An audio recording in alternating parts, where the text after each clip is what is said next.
Hey there, Joe. Hey, Peter. How are you? Do you hear me? Yeah, I can hear you. Can you hear me?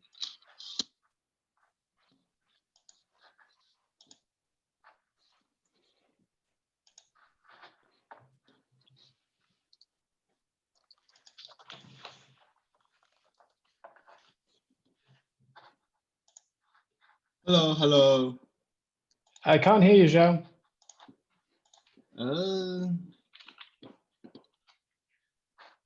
I can.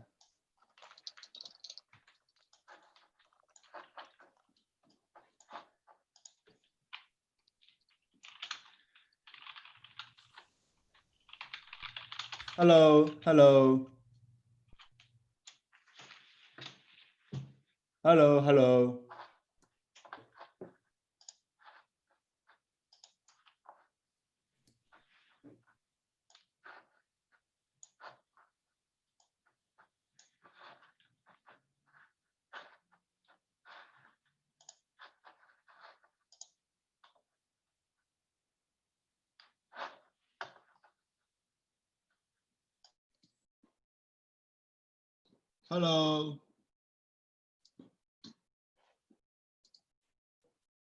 Hello. Still not hearing you. Hello. I'm assuming this is Hello. not a problem on my end. I think my sound is working okay. Hello.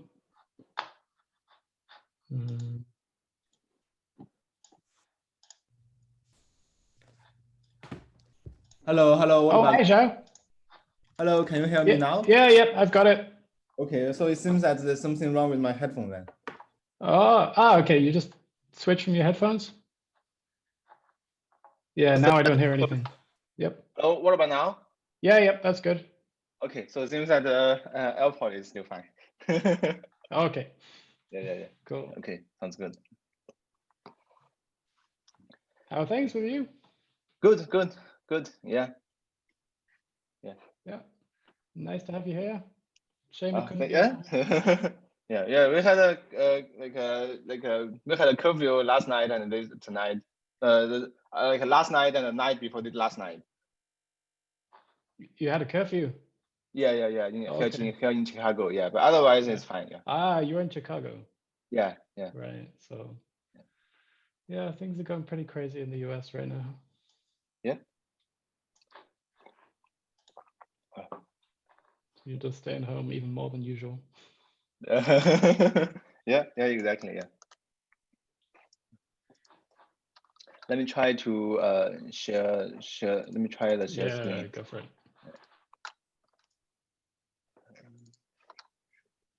So Carsten should be coming on soon because he's supposed to be your session chair officially, but we can get you set up in the meantime.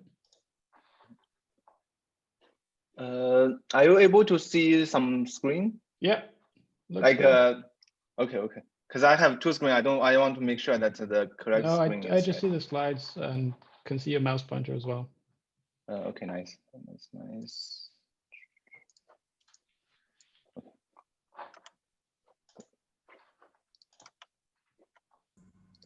Hello. Hi, Kara. Hey.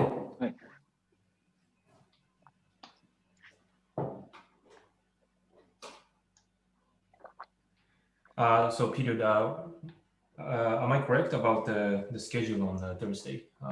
Yeah, I think that's about right. It's a little confusing. I need to work it out with Louisa because there's someone's doing a pre-recorded talk, so we have to practice that. Okay. But yeah, I think we can do it.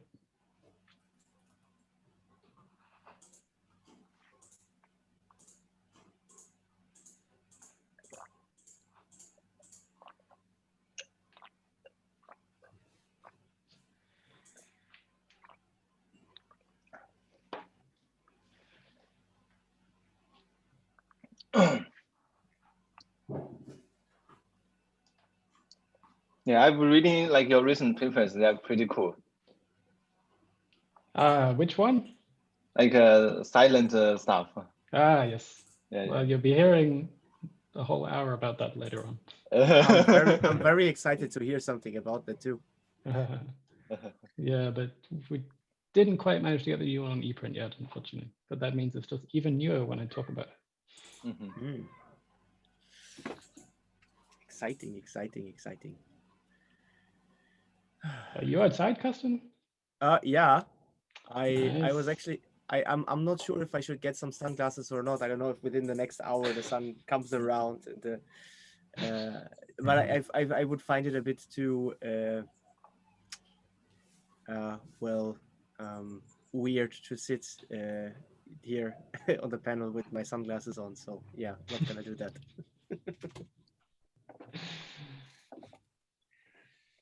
I think that would still be acceptable. I would have gone to the institute, but I don't know right now if they actually let me in, because my access card is I think only valid until the end of May. Oh, that's too bad. Yeah.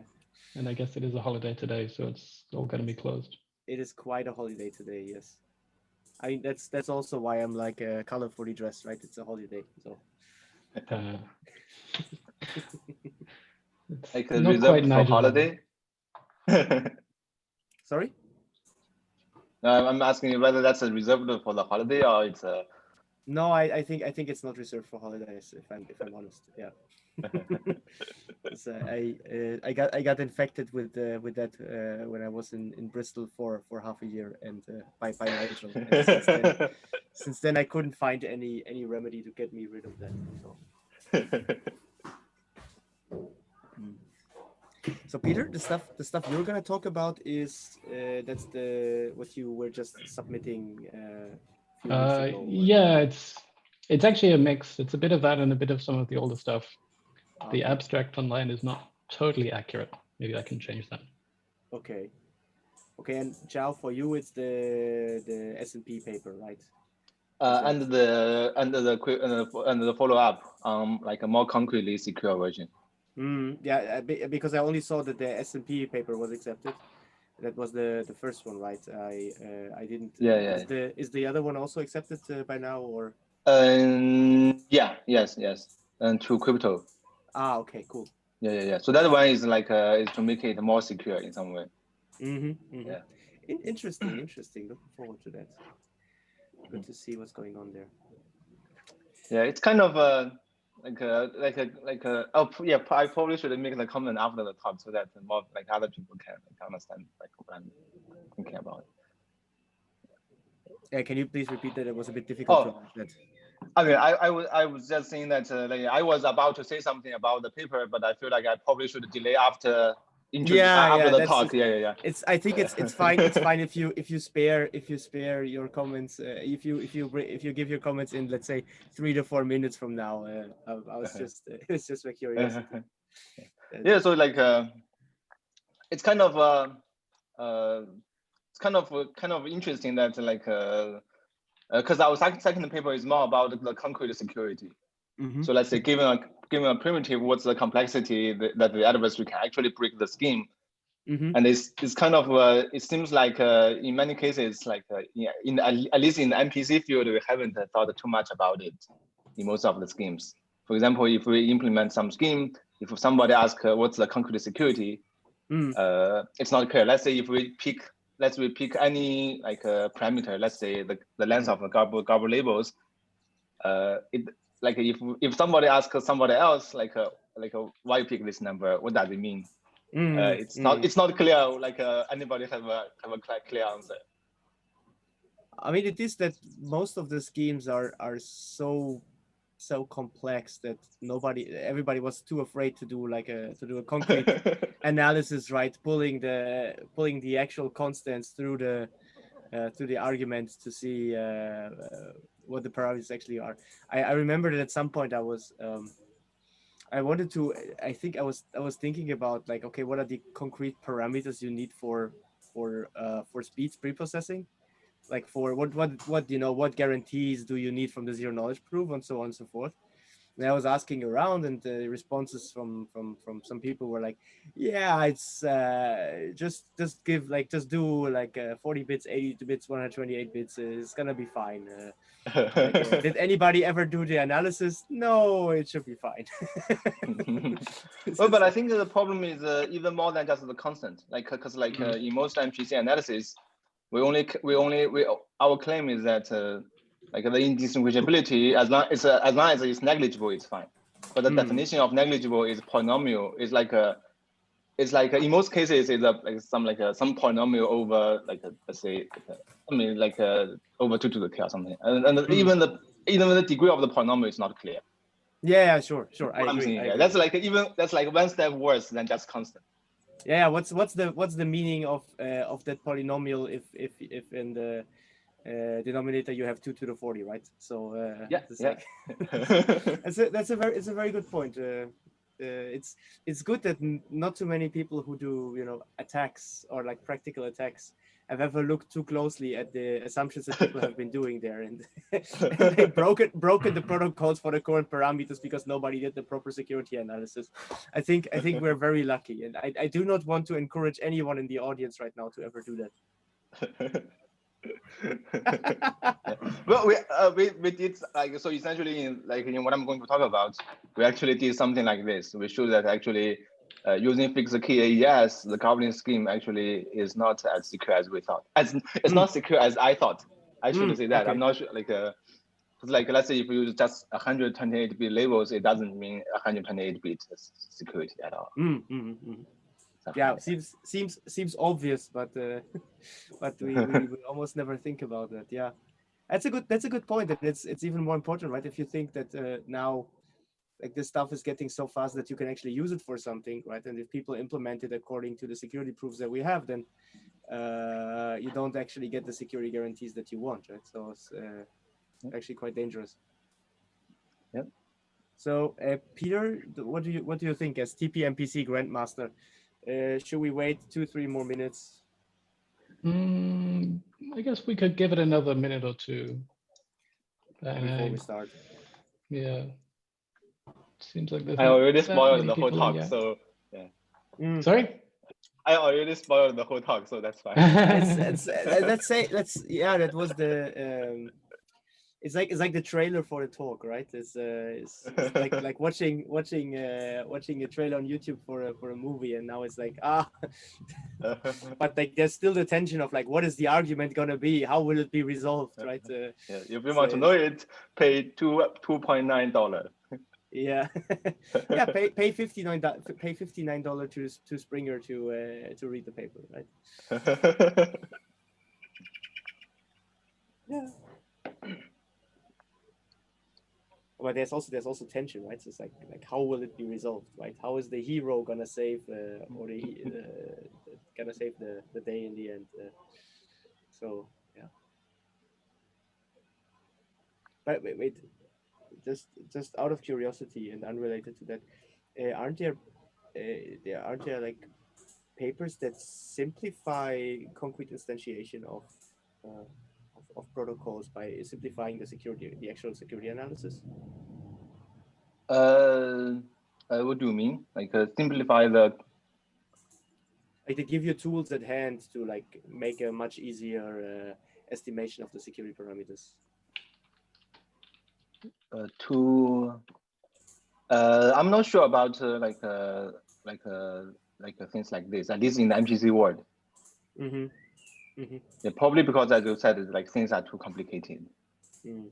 Yeah, I think for like signatures, like encryption stuff like that, I think like people like understand all of this very well. But for like complicated interactive protocols, it's not clear. Actually, there is a paper this year in crypto on analyzing the concrete security of TLS or something like that.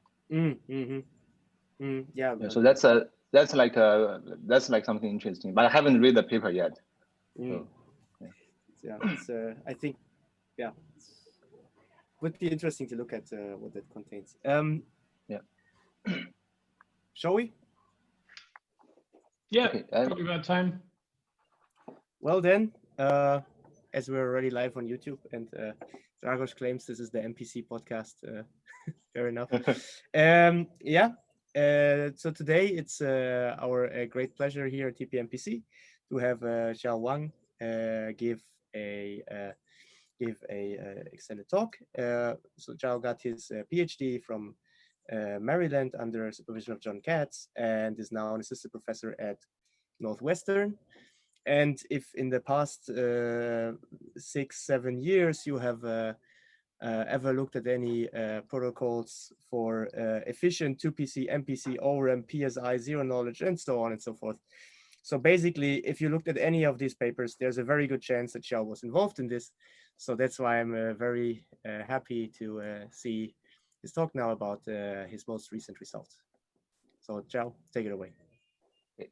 Thanks, Carson, for the introduction. Let me start sharing my screen.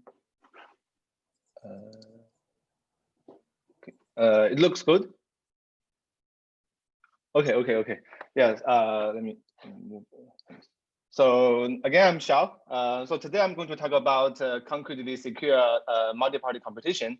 It consists of two works, and both of these works are co-authored with Chun, Zhang, my student Chen Kai, and Yu from different universities. Okay. So at the very beginning, I'm not going to talk again about exactly what is MPC, but let me first just give a high-level idea to categorize the MPC research in the field. So we can view it as a stack with 4 layers. Okay. And the top layer, we have all different kind of applications that we are building, like privacy preserving machine learning, anonymous communication, auction, and all different kind of stuff. So these are applications facing to the users.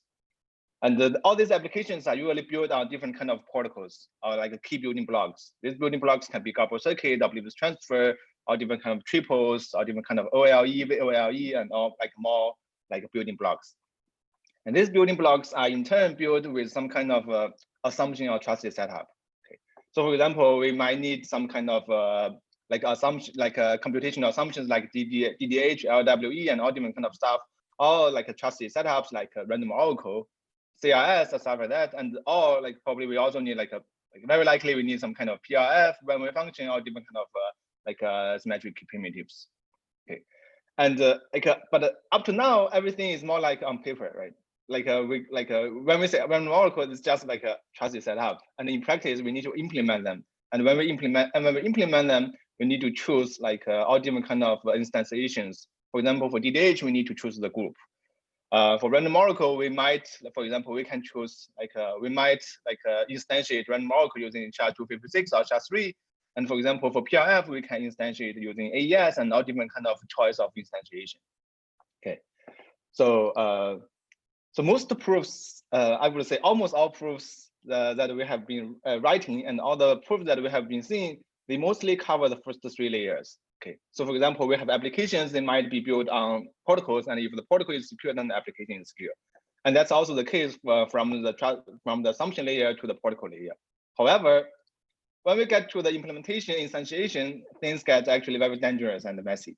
It's first, it's many of them are not provable. However, but when we implement them, we use all different kind of optimizations or fork laws, and these fork laws are usually not proven secure.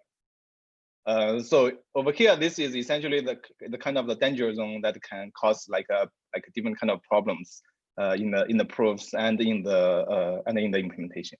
And as we know, and as long as one of the layer has some kind of problem, the whole kind of security breaks down. And so in this talk, we mostly focus on the bottom 2 layers. Okay. So for the red part, we want to find suitable hash function abstractions for MPC. Okay, what kind of hash function abstraction is suitable for us to use in MPC applications and the protocols? And then we also want to and also the bottom layer. So essentially, what's the most efficient way to kind of reasonably instantiate these hash function abstractions that we will use? Okay. So kind of a kind of an outline. So we will first talk about the random permutation model. And then we talk about the ideal cipher model, and then we talk about what we should do actually in practice. And then for the first two part, the first part corresponds to our Oakland paper published in Oakland this year. And the second part corresponds to our paper that is accepted to crypto this year recently. So for each part, I will talk about what kind of abstraction is good, and then we'll talk about what kind of instantiation is kind of reasonable with some kind of like a rarely known, rarely accepted instantiation. And then finally, we'll talk about what we should do in practice. Okay. Well, but before I want to talk into the detail, one question is that why I want to focus on hash functions, right? There are so many different kind of stuff. Why I just want to do the hash functions? Well, this is mostly because hash functions are actually very, very widely used in MPC protocols. For example, in many cases we model hash function as a random oracle and just use random oracle in various part of the protocol. And in many cases, including say OT extension and Goblin and many other examples, we usually just use this hash function to hash a short string. Okay, so this is very different from the most common use of a collision resistant hash function, where we usually hash a big chunk of data. But in many MPC protocols, we only hash short strings. Well, I mean, since we actually in most cases a random oracle is sufficient, a natural question is that why not just use a SHA-3 and we model it as a random oracle, then we essentially solve all the problems. That's actually true, except that the performance is actually a big issue, especially here. When we just want to hash short strings. So here is a kind of a benchmark that we did last year. So essentially, so in the table we have different kind of primitives, including SHA-3, SHA-256. AES plus key scheduling. It should be key scheduling plus AES because we first do key scheduling, and then this XRP. I will talk about XRP. What does it mean by XRP later, and also the fixed key AES. Okay, so on the y-axis we have different batch size. So essentially, if we want to do one operation, or we know that actually we can do operations in batches. Okay. So as we can see, if we have a lot higher batch, then actually the performance is better. So this number is the number of CPU cycles that we need to compute one instance of the operation over here. So for AES, it's when we have a large enough batch, then essentially it's 10 cycles, and it's as expected, because with AES and I, we can do one round of AES encryption using one cycle. So AES has 10 rounds, so it's 10 cycles. It's the implementation match what we expect.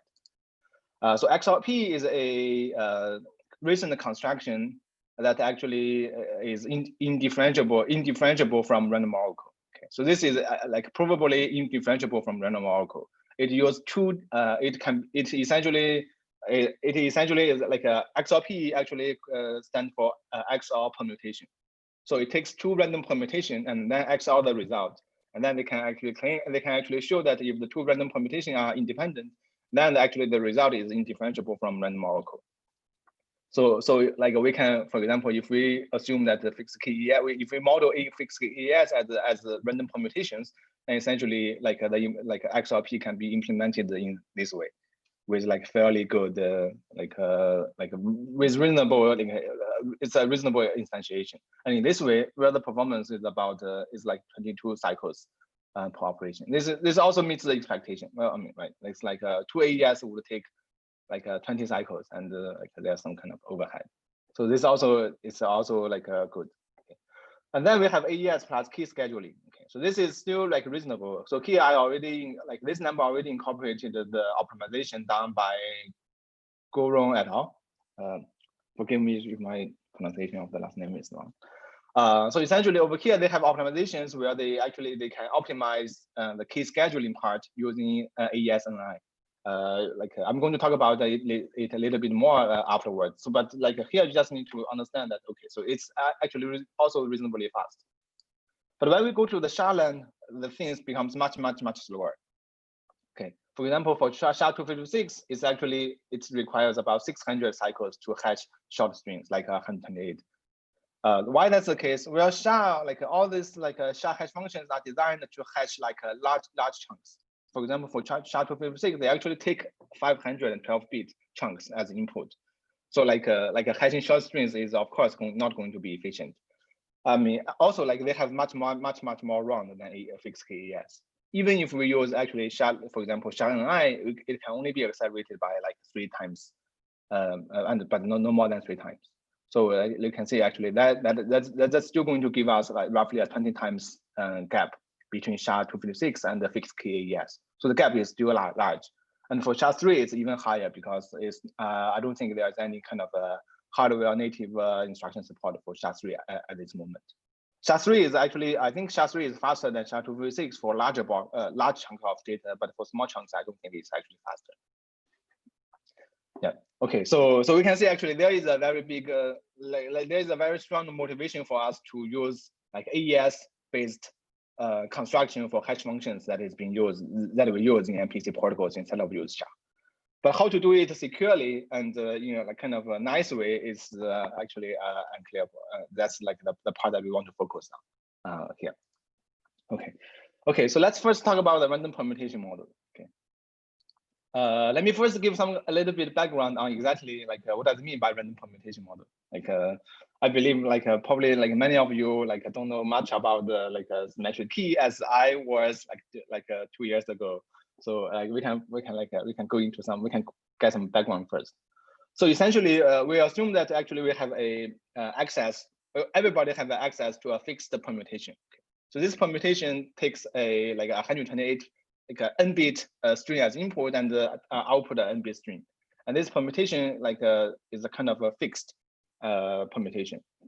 Okay, so when we say the random permutation model, we just assume that this permutation is a random permutation. Essentially, this permutation is kind of it's kind of a trusted setup. It's like sampled from all possible permutations in this manner, like randomly at the onset of the protocol. Okay, so it's from this sense, it's actually similar to the random oracle model, but it's like it's kind of I would say it's kind of restricted in terms of the entropy because the entropy in this pi is kind of limited, and then like the format is also kind of limited. Yeah.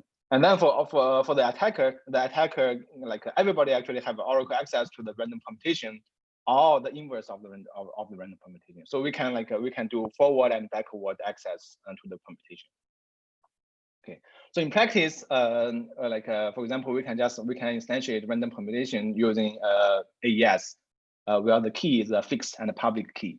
For example, like we can just fix we can just model AES with a fixed key as a random permutation, and this is a fairly good instantiation, I would say. I think the best known attack that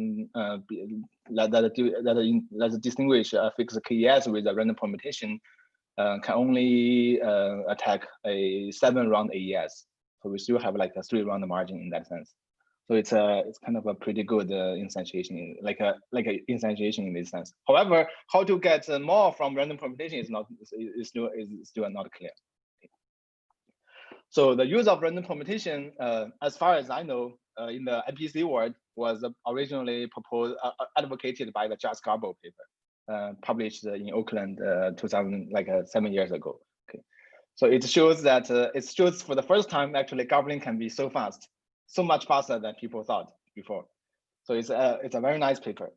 And then, however, the paper actually proved the whole gobbling scheme to be secure in the random permutation model. Okay, so they just show, okay, so if you do this, then the protocol is secure in the random permutation model. And then people started to borrow the essence of the Just Garbo protocol into many other protocols. For example, in OT extension, in all different kind of triple generation and gobbling schemes, we borrow how they use fixed KES in these schemes in some way that we thought it should be fine.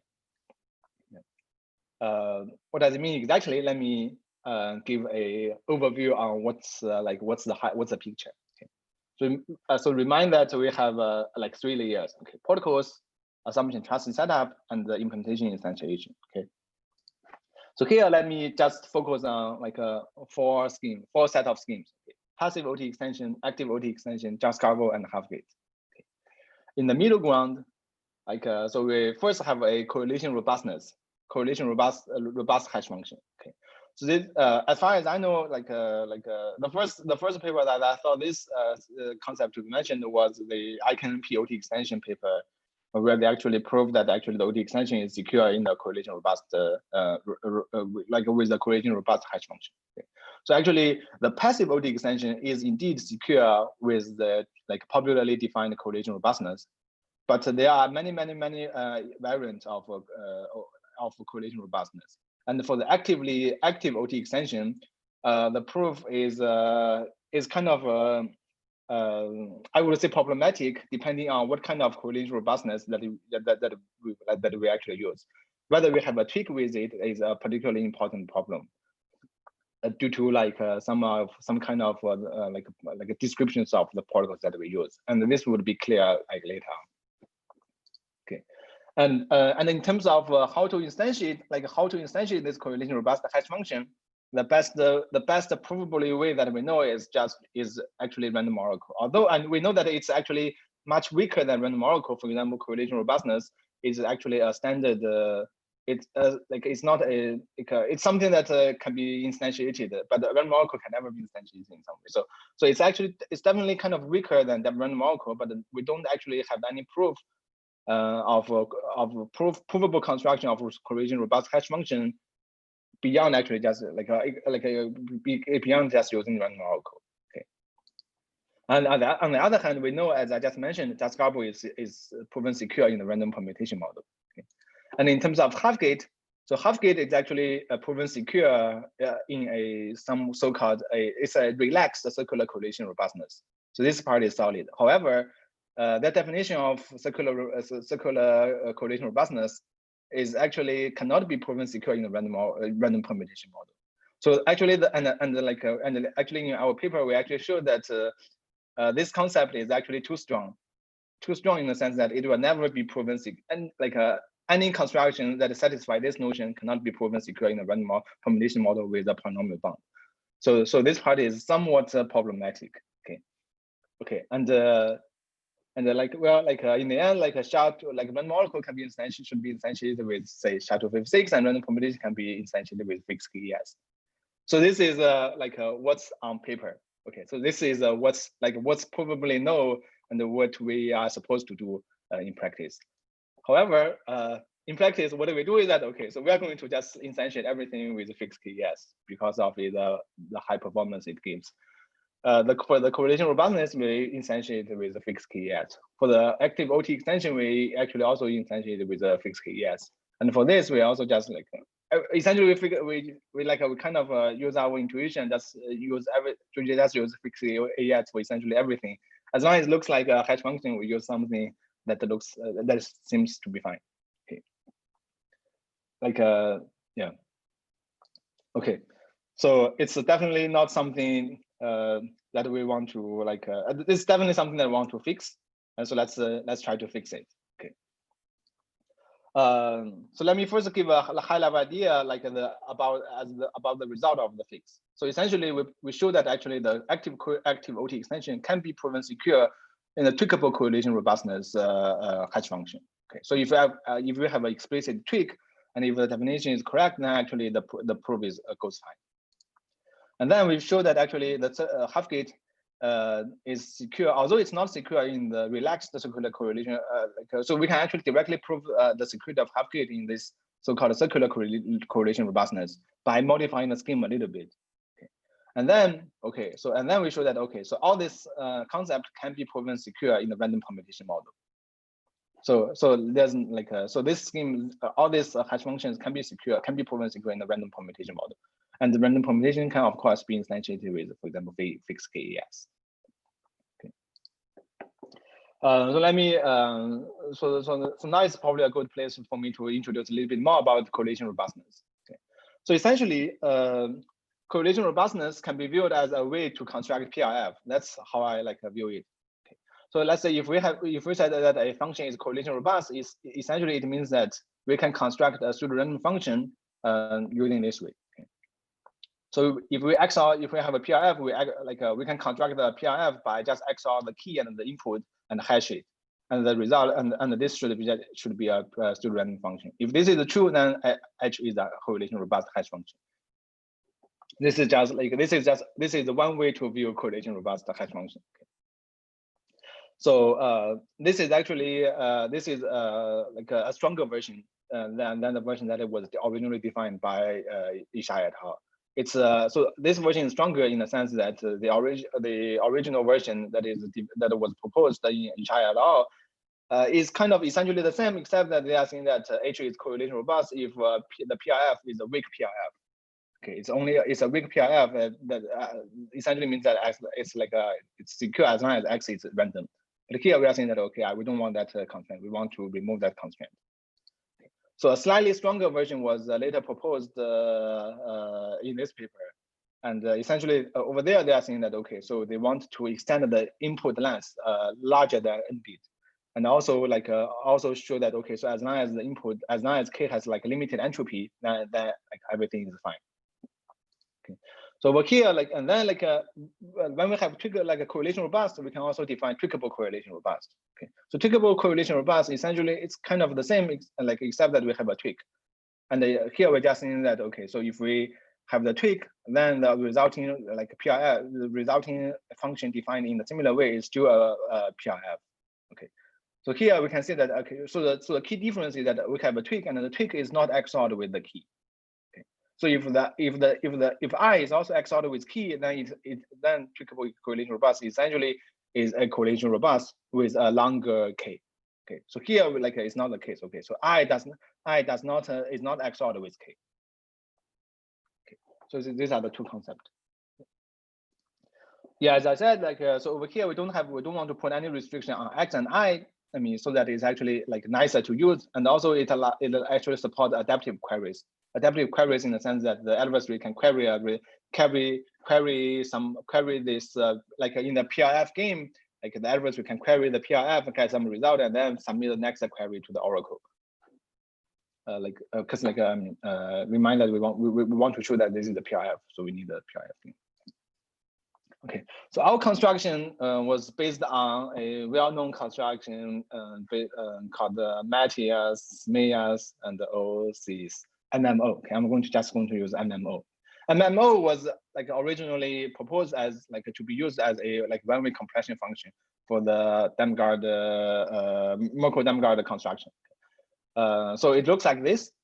However, in our case, because we are just hashing short strings, so the key there's no kind of HI minus one. We just hash wets. So this is deleted. So essentially, it's just so when we delete this becomes a fixed key. So this E becomes a fixed key encryption. So this is kind of a pi. So we have the message, we permute it, and then we also XOR it with the result, and then we get the hash of the I. So this structure was only proven to be collision resistant up to n/2. Since n so for let's say if we aim for AES, n is actually 128. So it's only up to a 64-bit of security for the one-wayness that we have proven, and no other properties have been proven as far as I know. So here we want to essentially our first result is that okay, we want to show, we actually show that this is indeed a correlation robust hash function. This is a correlation robust, and we also give the concrete bound. So this is the correlation robust for any adversary who make P queries to the oracle and P queries to the permutation and Q queries to the oracle. Okay. So for the queries to the permutation can be viewed as the running time of the adversary. Okay, because adversary can call these permutations and in an unlimited way because everybody has access to it. The queries to the oracle is kind of limited in some sense. So we have P queries to the permutation and Q queries to the oracle, and then the advantage that the adversary have in distinguishing the PRF with our construct with the random function is going to be roughly like this. Okay, so it's I mean the important part is that it's a multiplication between P and Q. Okay. So for example, for Q queries, Q in practice actually corresponds to, for example, the circuit size or the number of OTs when we're using the OT extension, stuff like that. I will talk more about the concrete bound later. So the proof is based on a popular method called the H coefficient method. And also, it turns out that this bound is also tight. Okay, so this bound is tight in the sense that we can actually find a matching attack on this. So this is like this. There's essentially no way to improve the bound. Okay, so let's see how that is possible. Okay, so now like assume that we want to attack this correlation robust hash function. So essentially we have so we define like random function as hash of k XOR either input x. Oh. This is my New cloud. Okay. And the hash, and if we expand it out, then it equals to this long string. Okay. And we also have public access to pi and pi inverse, and so it means that we can locally compute the hash function on any input we want. Okay. So now, so our goal is that we want to make certain number of oracle access to the random function, and after that we want to have a guess on k. Okay. So if we can guess k correctly with a high probability, then it's not a good idea, right? So it means that like we can break the PIF security easily. Okay. So what are we going to do? So we will first pick like a set of uniform point x1 to xp and compute the hash of them. Okay. So this can be done locally because we can locally compute on pi, so we can locally compute on h. So these p operations are local computation. And then we pick another set of uniform point s1 to sq and compute the oracle and then send them to the oracle to the like to compute f sub k of si and get t of I. Okay, so this set are oracle accesses, and then we just try to find whether there's any kind of collision between yi and ti's. Okay, so if there is some yi that equals to some tj, then we just deem that the k has to be xi xor sj. So why that's the case? So we can think about it. Okay, so if this relationship holds, then h hash of xi is going to equal to f of k of si. This should be sj, right? Because xi equals to k xor sj, and the hash of k xor sj is just f k of sj. So if this is true, then then we are definitely going to get it. And on the other hand, if this relationship does not hold, then it's unlikely that that actually these two are going to collide. Okay. So it means that if k actually indeed appears in any kind of the cross term between these two, then there's a high chance that we are going to find it, and the false positive is small. Okay. So essentially, what that means, it means that if we make p local computation and q oracle access, then the probability that we can the probability that k is among one of them is about p times q over all possible case of k. So that's like 2 to the k, 2 to the length of the k, 2 to the n. Okay. So that's where the this kind of quadratic bound comes from. Okay. Because any i and any y and any t gives us a guess of k. So that's where this term comes from. So so as a result, it means that okay, so the prior bound is actually tight up to the constant term. Okay. So one very important fact here is that the attack actually needs the input-output pairs and from the oracle. Okay. So we need to know what we send to the oracle, and we need to know what we get from the oracle. Okay. So these two terms we need to get them, and then we need to do some operation to get the attack. So attack highly crucially relies on this this thing. And then similarly, we can also construct a tickable correlation robust hash function.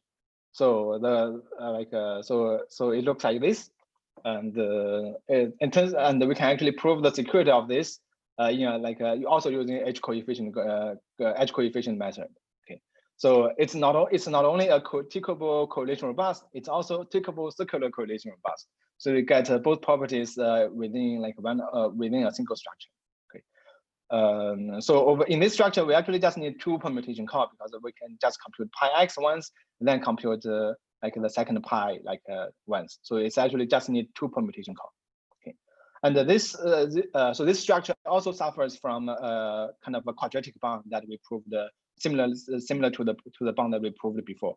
And this bound is also tight. It's tight in the sense that there's a matching attack to this construction. Okay, let's look at the result. So with all this result, it essentially means that okay, so now we have the like a correlation robust. I will have a circular correlation robust that I didn't mention like that much, but this is essentially a slight modification of the correlation robust scheme with something that I will mention later. And then we have the triggable correlation robust, what do we call that, TMMO. That is actually fine. That can be used for the active OT extension. And we can see that actually, so the overhead that we impose on top of fixed KES is minimal, and it's not like, and we think that it's probably the best we can do, like given the current techniques. Okay, so essentially, like, so as a kind of a summary, so the first part is that we analyzed like many existing protocols and implementations and found that many of them are problematic. We also found some kind of implementation bugs, but like they are like much less minor compared with other compared with like the abstraction and stuff. And then we have several we consider several abstractions for the hash functions and what are the abstractions that are actually needed for different kind of protocols. And then finally we showed, okay, so actually some kind of, so how to use fixed KES in a like a principled way to instantiate all different kind of abstractions. Okay, so like so far so good. Okay, so after we are done with this paper, like we thought like, okay, so like what should we do next? And then we realized like actually then like so the story is that then like we were involved in the like NIST standardization on the post-quantum like primitives, and over there like we were like discussing the concrete security of the signature scheme based on our like CCS paper on like related to MPC in the head. And over there like we suddenly realized that okay, so we actually need to think about the concrete security of our signature scheme based on our MPC in the head scheme. So we were like analyzing the scheme, and then in like kind of at some part of the discussion, we realized that, okay, so why stop at the signature scheme? It seems that we should also analyze the scheme for other primitives like Gabor circuit and all the stuff that we were working on. That's essentially like where we come down to the concrete security of other schemes that we, over here. So it's actually that was an interesting discussion. Okay. So I want to like start this part by reminding the attack that I just mentioned a few slides ago. So like so we mentioned an attack that actually in the random permutation model that there's an adversary who can actually break the security of the correlation robust with this bound. Okay, so the second term is kind of not too important because in most cases P is going to greater than Q. Okay, so if the adversary is involved in a computation where like adversary needs to make Q queries, the adversary is probably going to be able to make more than P steps of or Q steps of local computation. So usually this is a dominating term. Okay, so what is this term? So this term, so essentially, so P is the running time. Okay, so P is the running time of the adversary. It's like the number of times that adversary can query to the random permutation, and Q is the number of oracles. And when we use our different kind of protocols, the number of oracle queries usually corresponds to, let's say, circuit size or number of OTs or stuff like this in a protocol. So like to put it in something simply easier to see, it's essentially like a T over C to the 2 to the n. Okay. So where T is the adversary running time and C is for example the circuit size in most cases. Okay. Now, if we write like this, then it might seem like a bit more scary. Okay, why I'm saying that it's a bit more scary because C. So in we have seen like many papers where we Gabor circuit or we compute circuit where the circuit size is as high as 2 to the power 37. I definitely see for example, I think there was a paper on stable marriage where they actually compute a circuit of size 2 to the power 37. Okay. And where they actually use they are gobbling the underlying Gabor circuit backend only use 80-bit key. Okay, the Gabor circuit backend use 80-bit key, and the circuit size is about 37, 2 to the power 37. What does it mean in terms of T? It means that the provable bound in terms of the adversary like running time is going to be 2 to the power 80 minus 37. That's probably not a very good bound for us, right? So this is essentially where things becomes like problematic when we plug in like actual numbers. So typically this kind of bound is called birthday bound, okay, because it's kind of related to the birthday paradox. So it's called birthday bound. So essentially, we want to ask a question: what does it mean? What this kind of birthday bound imply for MPC building blocks, and can we get rid of this? And the first thing, and the first observation that we realize is that okay, actually almost all goblin schemes has this kind of birthday bound one way or another. Okay. For example, for all protocols that are based on correlation robust hash function, they suffers from this bound because there's already this kind of gap in the correlation robust hash function. Okay, so those that use correlation robust hash function are kind of automatically ruled out because of this.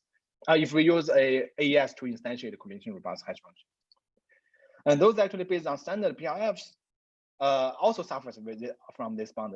Interestingly, for example, for the standard PRF based goblin scheme, the proof usually works like this. Okay, so we kind of we have C hybrid. We'll see the number. We'll see is the circuit size, and in each of the hybrid, we reduce the security to the PRF gain, to the security of the PRF.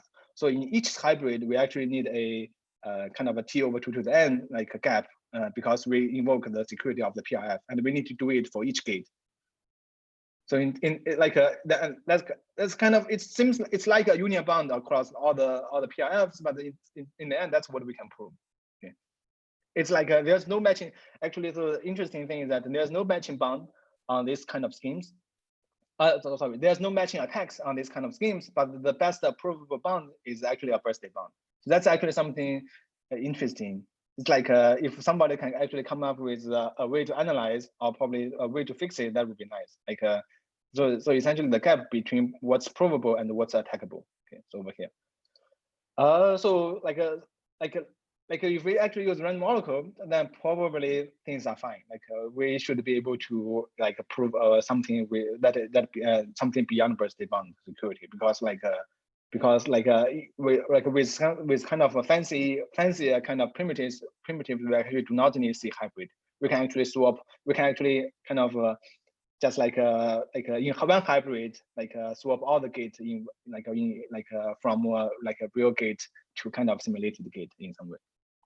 That's actually already this is something that we already can do even using correlation robust hash function. So if you for those who are interested, you can actually take a look at the half gate proof. They were able to kind of swap all the gate in one hybrid. So that's how they can. That's why this bound is not even worse. If we do this and well, but there is a caveat. Okay, so in these slides, all of them are about what's provable.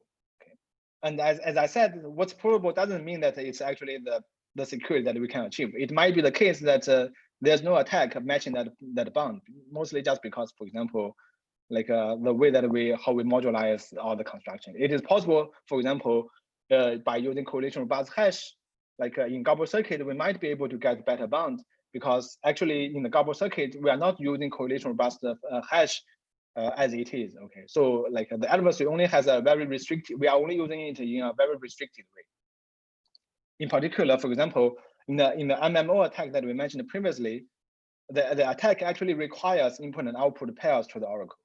And it turns out that in the Goblin scheme, we can never get this kind of pairs from the Goblin scheme. I'm going to talk about why this is the case in the next slide. In a few slides later, yeah. So so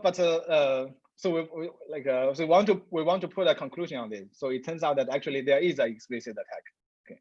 So essentially this is actually something we can do. Okay. So for the rest part, I'm going to first talk about the attack, and then talk about the fix, and then talk about the how the implementation can be done efficiently. Okay. So the attack is that we can show that actually the half-gate scheme can be attacked with there's an explicit runnable attack on the half-gate scheme with the birthday bound complexity. And then we show a new abstraction, a new instantiation that actually fix the scheme to make it actually almost with the bound that is almost optimal. and then we talk about implementation. So with this, like with the optimal bound, it actually comes with a slowdown in the computation. But we optimize enough.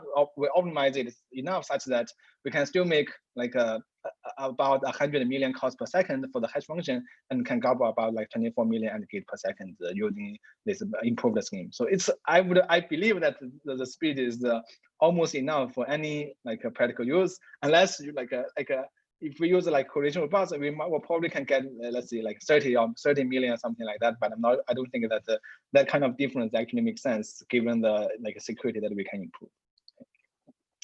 So I'm going to make a very brief high-level overview about the half gate. Okay. So it looks a little bit complicated, but like for now, just believe me that like the relation, like all these formulas are correct. So what's important? It seems like a lot to like digest, but like so like, I guess let's like follow the notation like one step by one step. So in the so the half gate scheme is a scheme that is compatible with free XOR. Okay. So in free XOR kind of scheme, for each label we have a gobble label for zero corresponding for the zero wire. And the one wire, the label for corresponding for the one wire is essentially the zero wire XOR with a random free XOR global delta. So that's denoted by R. And that's also the case for the other wire. So if the gobbler wants to gobble a gate, so essentially the gobbler computes these two terms. Okay. So everything is well defined except this PB. So PB is just a random bit used. This is a random color bit that we will use for point and permute. For now, just view it as a random bit is sufficient. Okay. On the evaluator side, we have the correctness of the gobbler scheme means that actually the correctness of the gobbler scheme means that actually evaluator will be able to get these two labels, okay. Labels corresponding to the actual value, but it looks random to the evaluator, so evaluator doesn't really know which label it is, but evaluator is able to get these two labels. Okay. So if we want to use the prior MMO attack, then essentially we want to get input-output queries to the oracle. Okay. If we get like input-output pairs from the oracle, then we can kind of find a way to launch the attack that we had previously. But it turns out that even if we can actually get one pairs of this kind of the oracle, then we can actually obtain R directly. Okay. So let me repeat again. So our goal was to obtain input-output pairs for the oracle such that we can break the scheme and get R. But it turns out that if we get just one pair, that's already sufficient for us to get R. It means that actually getting one pair of input-output pairs is as hard as getting R. Okay, so why that's the case? Let's say you suppose that we have one pair of oracle of the oracle input-output. Let's say we have some WA and hash of WA XOR R and I. So this is the input and this is the output of the oracle. Okay, why this is the output of the oracle? Because we have R over here. So this is essentially the oracle output of WA. Okay, so if we have this pair, then essentially it means that we can compute one of the term, and then the other term is going to be the output of oracle output. Okay, these two terms are symmetric. Okay, so one of the term is always can be computable directly using hash, and the other term is essentially the oracle output. And if we have the oracle input output, essentially it means that we can strip out both of the terms, and then that leaves us with the PB times R. So we have if PB is 1, then we get R directly. So it means that actually, even if we have one pair, then we solve our problem. We complete our attack already. So this is not really a good way of the attack, because like it doesn't really reduce the problem to something easier. It's like it's an equivalently hard problem in some sense. Okay. Yeah. Okay, so that's not a feasible way. So what can we do? So essentially, what we do is that, okay, so we are going to obtain a pool of pairs. Okay, so all different kind of pairs, and some of them are probably valid pairs, and others are not valid. So this is something that we can still do. Okay, and then we are just going to use all these pairs in a way that we just use them as if that all of them are valid. To remind that this is so essentially now we are just going to focus on this single pair. So what we are going to do is that, okay, so we are going to compute HA equals to this times this. Okay, so essentially like we are just going to strip off one of the terms. Okay, so if we strip off one of the terms, then the result of this computation is going to be a valid pair with 1/2 probability. And with 1/2 probability, it's just something that doesn't really like satisfy our relationship. But that's fine. We're going to treat all pairs as if everything is valid, and then run the attack that we had previously. Okay, we're just going to treat everything is fine, although we know that half of them are not actually valid, but we just run our attack. And if we get a candidate, it can be a candidate from the bad pair, it can be a candidate from the good pair. But that's fine. We are going to do a check to see whether this is indeed a good like R that we can get. And if it is not, then we're just going to restart. This is essentially like how we can extend the previous attack to this case. And it turns out that, okay, so if half of the pairs are valid, then actually the expected expected time of the expected running time of the attack is going to be doubled, because like there's a half probability that we actually encountered invalid people, and that gives us some candidate. So so if we spend more time, then essentially it's going to be fine. Okay. So I mean, if everything is on paper, it does not it's not that as persuasive as actually running it. So we actually run it. We actually implement it and run it. But we don't want to spend too much money on this, waiting for too many times. So we actually run it only for limited a small size and extrapolate for the larger size. Okay. So on the left hand side, we run it with two different kind of Gabor labels, label lengths, 40-bit and 48-bit. And then with different, then we run it with different circuit size. Okay. So this is really just to verify that our analysis is correct. Okay, so the dotted line is our experiment in terms of how many queries that we need for the random permutation, and the dotted line is the analysis. So essentially, you can say actually that there's a small overhead from our analysis, but otherwise it's the trend is pretty much linear, that is consistent with our attack. And then we actually implement the actual attack and run it up to a garbled circuit of size with labels up to 64 bits. Okay, so with 64 bits, the runtime is about slightly more than 1 million milliseconds. So that's can be run very fast, very fast. And if we have a 80-bit key, then the running time is about 2 to the power 40. It's I think if you extrapolate nicely, it's actually slightly less than 2 to the power 40, but that's fine. So what is 2 to the power 40? Is 2 to the power 40 milliseconds, right? So we divide it by 1,000. So that gives us second. Okay, and then this gives us minute. Then this gives us hours, and then divided by 24 divided by 30. So this is the number of months that we need to attack a garbled circuit implementation with 80-bit labels. That's about 400 months. Okay. And actually, so and the attack is highly parallelizable. So for this is something that we run on one machine, and this machine costs about $13 per month. Okay, so it's $13 per. It's kind of we customize the machine such that it's used as less resources as possible, and this instance actually costs about $13 per month. So attacking the whole 80-bit label is about 13 times 44. It's about 500. It's about $5,000 of cost. And let's say if we want it to be done in 1 month, we just launch 400 instances. Because I mean, anyway, in the end, just getting stuff. We just guess and guess. It doesn't really matter whether it is one machine or many machines. So it's highly parallelizable. Yeah.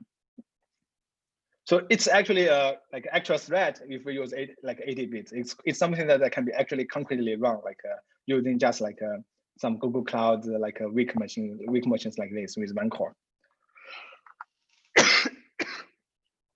When we think about a fix in different ways, for example, what about can we just switch R? Let's say if we run 1,000 git and we switch to a different delta, can that help? It turns out that it doesn't help at all. So the attack can be extended in a direct way, such that let's say if we have different circuit coupled with different people and send to the same adversary, the adversary can pull them all together and run one attack on all of them. And then with the same complexity, the adversary can break one of them. So essentially so this is still the probability that adversary can break one of them, and the C now is the sum of all circuit size. So essentially it means that like changing delta doesn't really help at all. Okay, so this is so we need some way to we need some smarter way to fix it. Okay, it seems that I don't have much time, right? So the fix, so let's think about what kind of fix we can hope for. Can we hope for a correlation robust hash function with optimal bound? It turns out that it's not possible. So why? Because that would imply a random permutation, a construction from random permutation to PRF with a beyond birthday bound. And it turns out that this is not possible with one random permutation call. With one random permutation call, there was a recent result showing that the best we can do is n/2 bit of security. And with two random PRF call, with two random permutation call, we can get like something like 2/3 n bit. So this is not something we can do. Can we hope for a tweakable correlation robust hash function with optimal bound? Well, I mean, tweakable correlation actually implies like a correlation robust. So actually, like from random permutation, the argument is the same. And in the ideal cipher model, it seems very difficult with only one call for ideal cipher. It's like I don't know the answer. I don't know the definite answer, but it seems very, very, very difficult. And also according to our symmetric key expert, it seems like very difficult. So whenever there's something difficult, when we make the thing easier, right? So we don't prove like a tweakable correlation robust. Instead, we prove a weaker version of tweakable correlation robust that is sufficient for most of the MPC usage. So essentially, the idea is that okay, so we have the tweak, but we are going to give an explicit bound on the tweak.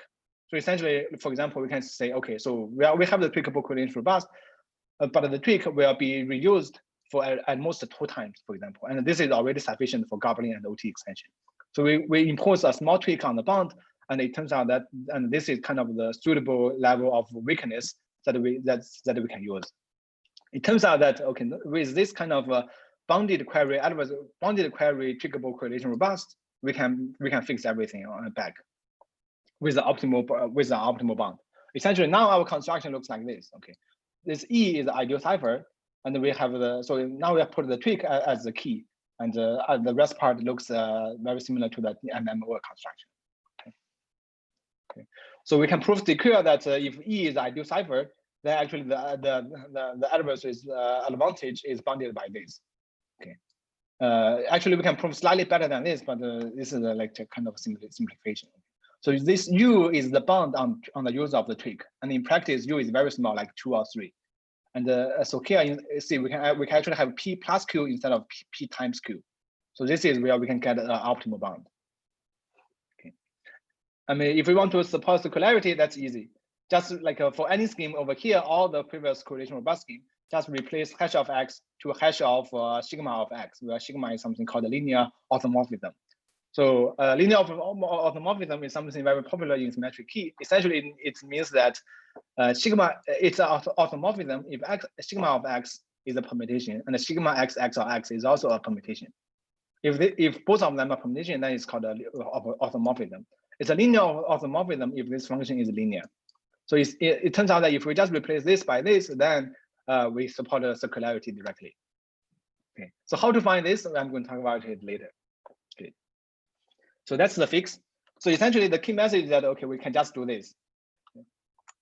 And now in the multi-instance setting, the fix is also easy because we can actually also show that the previous scheme is secure even in the multi-instance setting as long as the bound is the same. Okay, so if we have the same bound, it doesn't really matter how many instances of this hash function keys are there. So we can actually bound them in the same way. So now the task is really just about bounding the tweak. Okay, in the multi-instance setting, it's like a balls and beans game. Okay, think about it. So we have essentially every tweak is a bean. Then we have roughly 2 to the n beans, and we have like a circuit. We have many circuits of different sizes. Suppose that the maximum size is the sum of them is C. So essentially, we want to put C balls into all these kind of beans in some manner such that the maximum load is minimum. Okay. Well, the best way is that if we can maintain a global counter and just put them sequentially, that would be the best, because in this case, U is 1, but it's essentially impossible because let's say, I mean, you gobble a circuit today, I gobble a circuit tomorrow, we may send to the same adversary. There's no way to kind of coordinate between all the gobblers. That's essentially not possible. Another way is that we can pick a random tweak for each gate. This way actually works great But the problem is that if we want to pick a random tweak from each gate, then essentially it means that we need to generate more randomness. It means that we need more AES calls per gate to generate these tweaks. So it's also not an economic way to do it.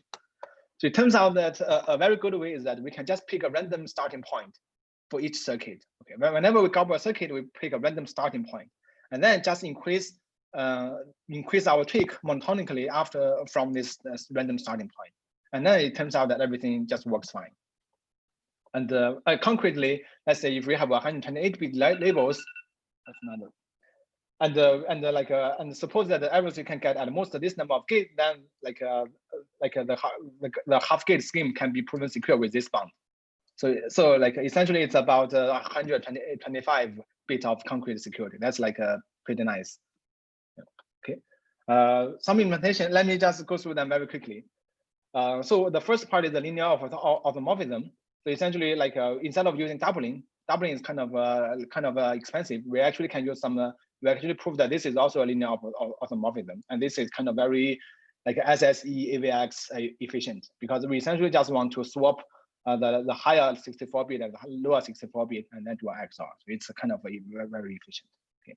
The second part is AES scheduling. So we use like the AES scheduling scheme from the optimization from a prior work that actually can like do key scheduling efficiently.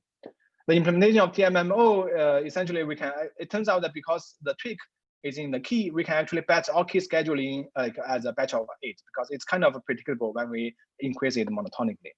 And it turns out that, okay, so with this kind of all the optimization, when we submit it, we can actually gobble about 15 million gate per second. And we recently improved it to 24 with more optimization. So everything is fine. Okay.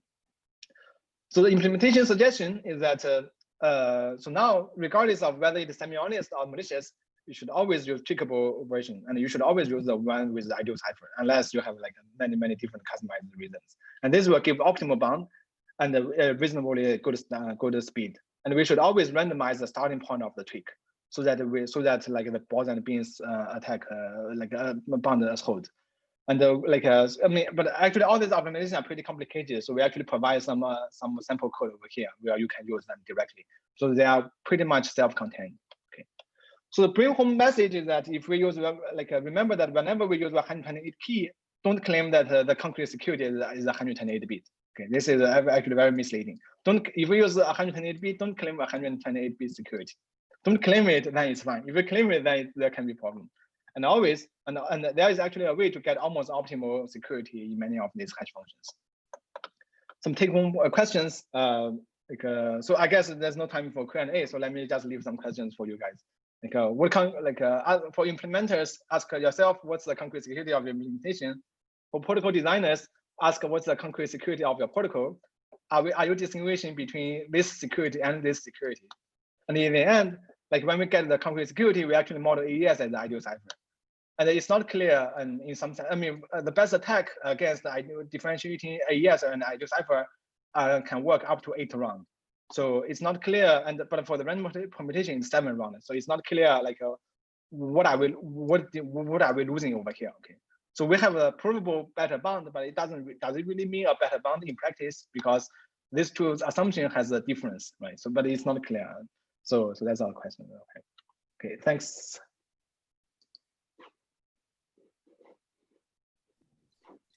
Thanks for the great talk, Zhao. Yeah, as you already said, we're a bit out of time for questions. Even though I still have to set up, so maybe there's time to sneak in 1 or 2. I think Peter has one. Yeah, okay, so while Carsten's setting up, I was just wondering, you mentioned you had this lower bound on correlation robustness from a random permutation or general using one random permutation. Mm-hmm. Yeah. So does that still hold if you just have this weaker definition of correlation robustness, or is there a possibility to bypass it like that? I'm not sure. I don't have that. I mean, that would be about whether random permutation, whether there's any construction from random permutation to weak random PRF. Mm. Yeah, I'm not sure actually. Yeah, that's a good question. Sure. Yeah, that sounds interesting. Thanks for the nice talk. Thanks. Okay, so next up, while he's setting up, is Custom Baum, who is a postdoc in Aarhus here. And Carsten is going to be talking about a work that has a special place close to my heart, as you may see when his slides come up, which is efficient constant round MPC with identifiable abort and public verifiability. Or over to you to read out the alternate title if you like, Carsten. Fair enough. Can you hear me? Yep. So good. Great, fantastic. Yeah. So this is a joint work with Emanuela, Peter, and Eduardo. And yeah, so this work is about MPC with identifiable abort, or how to spot a bad party in MPC like a boss. And so the boss you get if you look at the last names of each of us and look at the first character of these, then you may get where this abbreviation comes from. So this is TPMPC, so I'm not going to talk about what is MPC. I'm just going to motivate why our work is interesting. So one application that one sometimes sees for MPC is sealed bid auctions.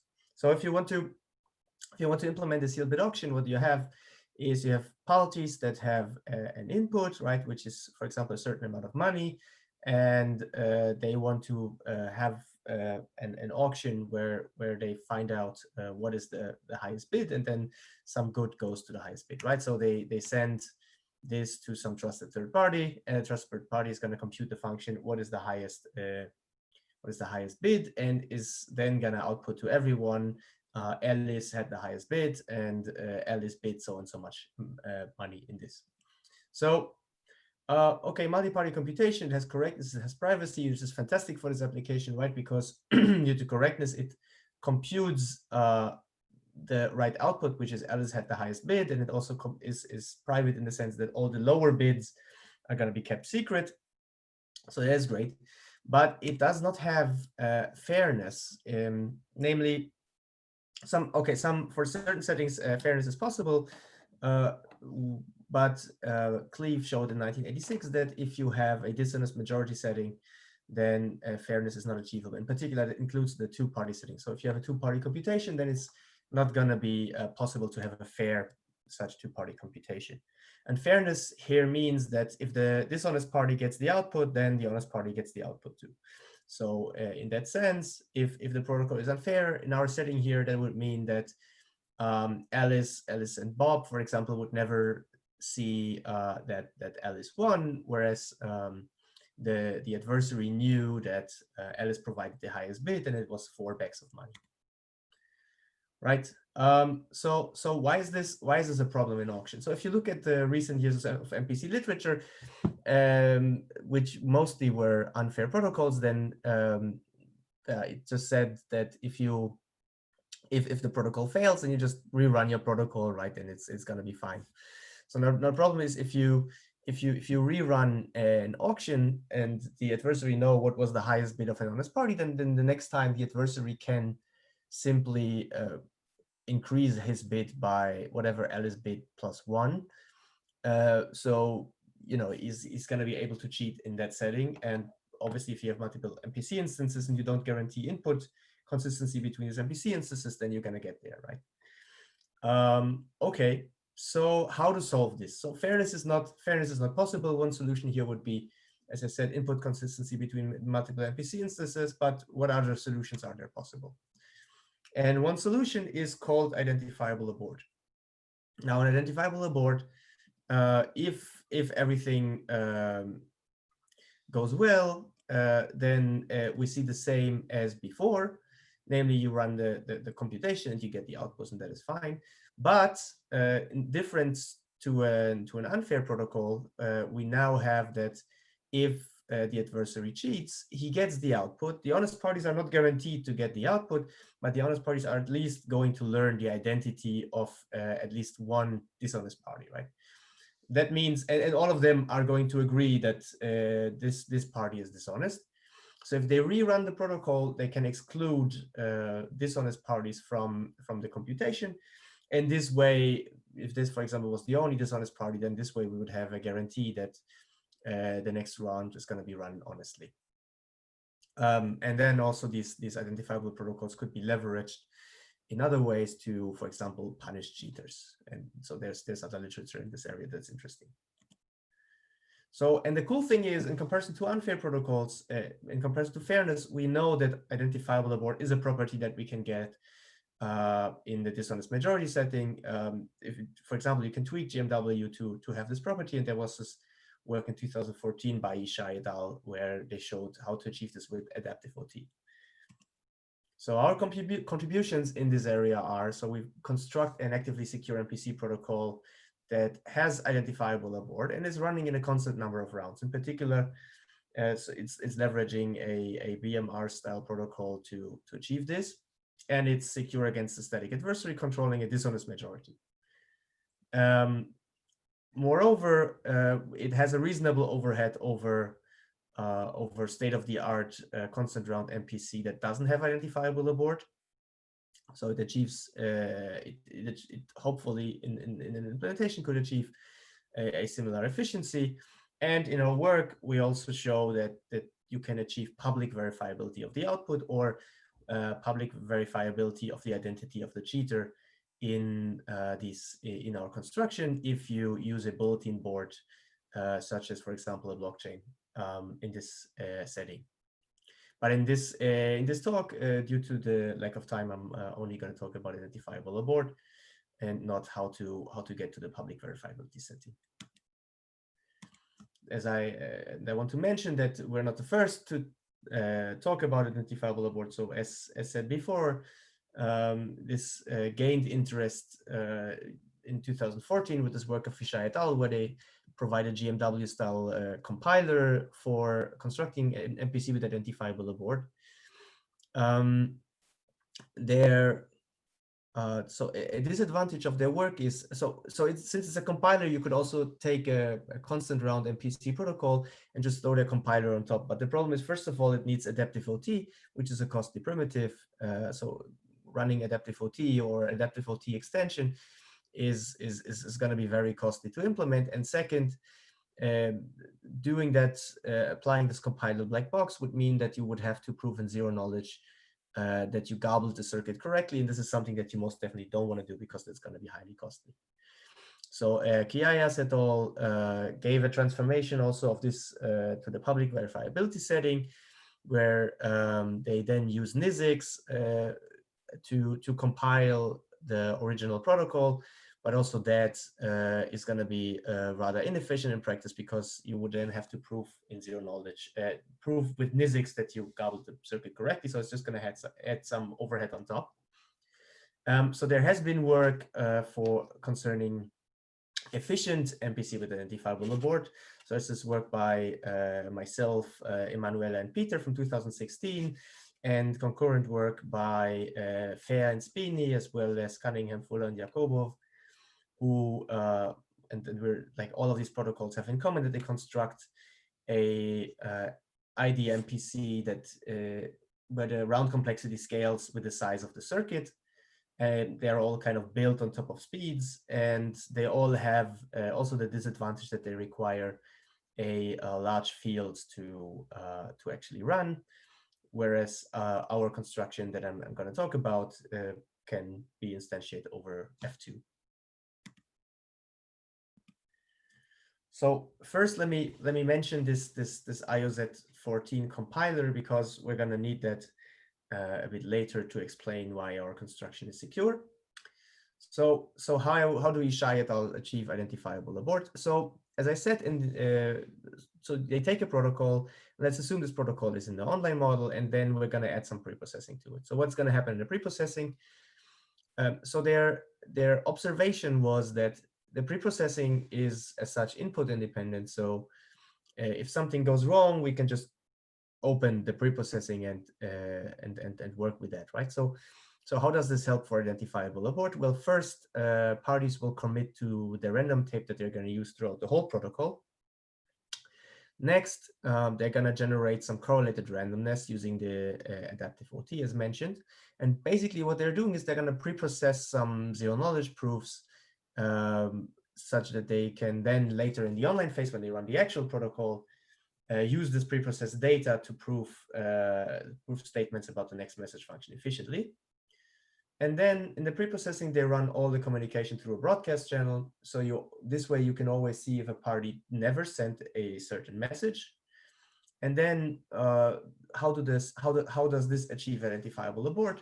Well, if somebody complains that something went wrong, all you do is you open the commitment to your randomness tape. That's fine because, as I mentioned, it's preprocessing is input independent. It doesn't cost you anything. And then each party just simulates all the parties in their head and what they should have done based on this randomness tape and compare with the messages sent. And since they all ran over this broadcast channel, that's going to be fine. And this way you identify a cheater, or if the whole transcript was correct, you identify whoever issued the complaint as the cheater. Right? And then once this is finished, you know that you have all the preprocessed data that you need in order to run the zero knowledge proofs. And if you can do these zero knowledge proofs in the online phase, then, I mean, you trivially get identifiable abort, right? Either a message was sent, and then if it was sent, it's consistent due to the zero knowledge proof. So there's, and you can identify cheaters based on that. So that's rather straightforward. So for our construction, since we want to get MPC in constant rounds, let's start with garbled circuits, because the way how we're going to get to constant rounds is by using garbled circuits. And so how does garbling work for, let's say, passive two-party computation? Well, there's Alice and there's Bob, and Alice takes the circuit and throws it into an algorithm which is called garble, and that's going to output a version of the circuit that is very unintelligible. So Bob, if you only give him the circuit, he has no idea what the circuit there is doing. And in addition, Alice provides an input encoding function that allows her to encode her input, and also allows Bob to encode his input interactively. Once Bob has these two encodings, then the evaluation algorithm guarantees for Bob to get the correct output of this computation, which is C applied to x1 and x2. And at the same time, the garbling does ensure that all that Bob learns is actually C applied to x1 and x2 and nothing else. Right? And if you want to have both parties to get the output, then Bob would have to send the output back. So how does this work in a multi-party setting? So if we have multiple parties, we can't just have one party who garbles the circuits, because then we basically want each party to do the evaluation. So no party as such could be the garbler, because then it would have all information necessary to get the inputs of the other parties, and that would be bad. So instead, the garbling and the input encoding would be run in a generic MPC protocol. And so this is gonna happen in some preprocessing phase. Parties are gonna input some Boolean circuits into the garbling, and out comes the garbled circuit plus some possible error. And the possible error is due to the fact that we want to have an efficient garbling step. And then they also input their inputs into the MPC, get a garbled version of the inputs, and then each party can locally evaluate. So if then each party broadcasts its input encoding, then we can apply the circuit to the input encoding locally using the evaluation algorithm. And the guarantee is that if the error is 0, so the circuit was garbled correctly, then we get the correct output. And in normal BMR protocols, you otherwise would abort, right? So our goal is going to be, how can we tweak this to instead have cheater identification? So the first thought would be, why don't we just compile this HSS17, this BMR protocol with the IOZ compiler? So first of all, we would put a preprocessing before the preprocessing, so it doesn't really make sense. The actual BMR protocol already has a circuit, an input independent preprocessing phase.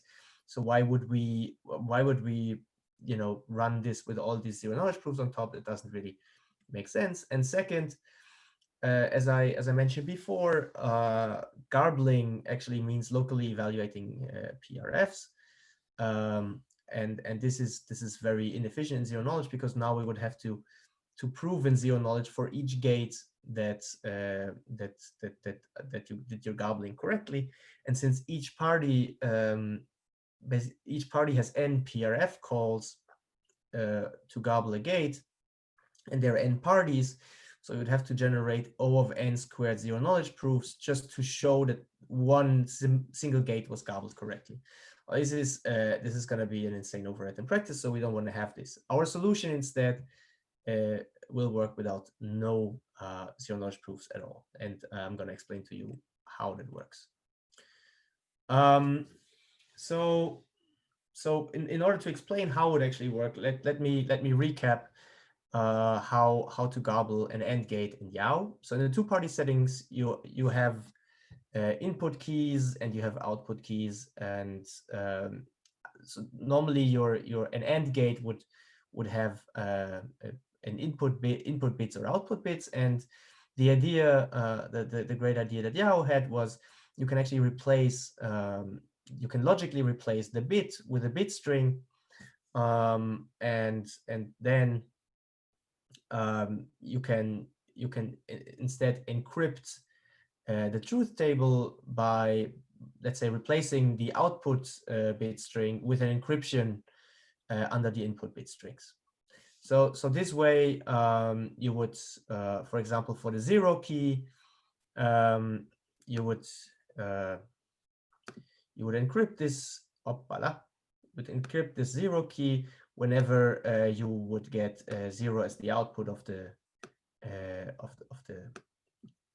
input bits logically, right? If the input bits are 1 and 0, then the end of this is 0. So you should, in the table, place an encryption of the 0 key, and the same then for the 1 key. And then in addition, you need to shuffle this, because otherwise the evaluator can see where decryption worked and thereby guess what the truth of the bit was. So this is the standard trick of how you do this for a two-party setting.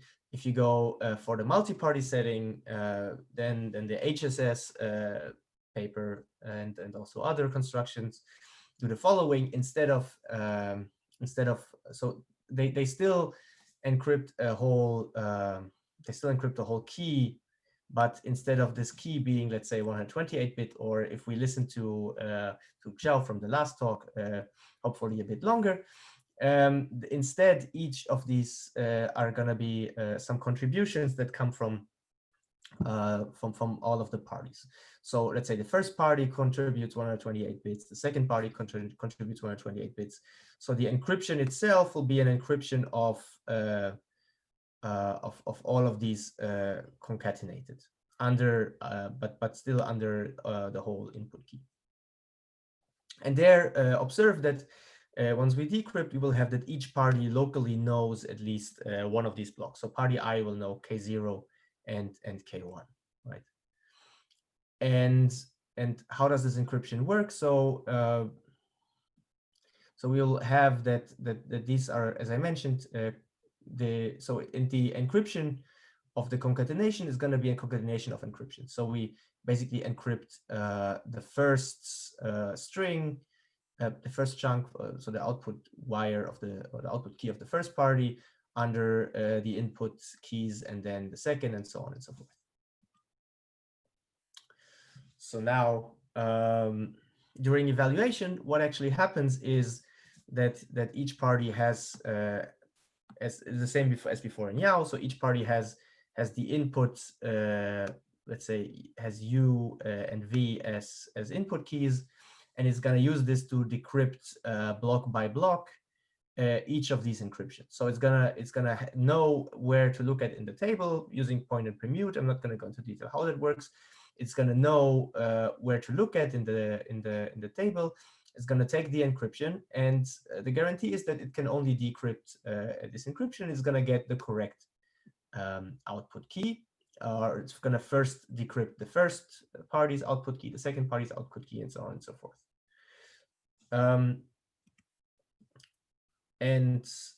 So what does that?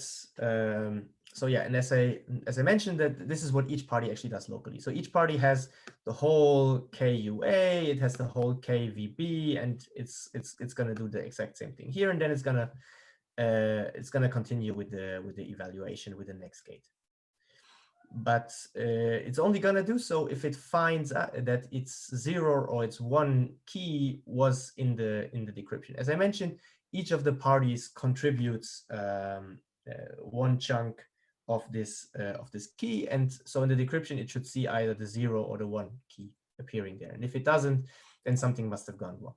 So in HSS, this is how you normally find out that that somebody did the wrong garbling, and then you would abort. So our observation is that this gobbling is done from shares that each of the parties has, and then the parties this way generate shares of an encryption of the output key, or of a row in a gobbled gate, and then the parties broadcast this. So and actually during the decryption, correct decryption, the parties would learn these keys here already, and they during the gobbling already learn the shares of this value here. So if we redo, so all in all the parties will actually reveal in a correct evaluation are all the values that are necessary to redo the gobbling step. Right, so that means that that all we need to do is to basically during the preprocessing or leaving preprocessing out, all we need to do is to redo the gobbling step in public made on consistent data, and once this is done, we will know if the gate was gobbled or not. So if some party complains this gate was not gobbled correctly, we can actually just redo the gobbling step in public and figure out if this party's claim was true or not. So yeah, all we actually need to do is we must make the preprocessing output commitments to these shares that are used in the gobbling step. And then if some complaints are raised about the gobbling being wrong, then all that is necessary is to open these shares. So yeah, how do we then get this from the preprocessing? So then we're going to modify the preprocessing of the HSS paper, where like mix it together with the IOZ compiler, in the sense that parties again commit to their random tape, then they run the preprocessing as in BMR, as in HSS, but additionally they generate commitments. And this is run through a broadcast channel. They're going to check the consistency of the commitments that they generate. And in the end, if there's any inconsistency, they're just going to open the commitments to the random tapes and compare what they did, that the messages that they sent were generated correctly. And it turns out that the overhead of doing this is actually not that big, and we quantify how much it is in our paper. So before I wrap up, let me just mention one problem that this actually has. Namely, if you simulate, if you want to prove that this thing is secure, this construction is secure, you need to prove this for the preprocessing. Now, if everything goes fine in the preprocessing, the simulation strategy is going to be okay. But if your preprocessing aborts, then your ideal functionality is going to output the actual material that the honest parties got, because this is what verification is about, right? You see from the ideal functionality what shares the honest parties got, but you simulated before a transcript not knowing what the honest parties would actually be getting. So your choice of randomness tape in the simulation is going to be inconsistent with the ideal functionality. So in IOZ, they solved this problem by using adaptive primitives, and then you can easily equivocate. But as I mentioned, it's going to be very inefficient. And our solution is to define the problem away. And we do this by realizing that once we know that the preprocessing is done correct, you actually don't have to reveal your outputs of honest parties anymore. Why? Because I mean, if the whole protocol gives you something consistent, then everything must be correct. So there's no reason to abort. And if you abort before that, then the honest parties don't already have their outputs of the ideal functionality. So that means that your ideal functionality doesn't have to reveal these outputs already, and there's no reason to equivocate.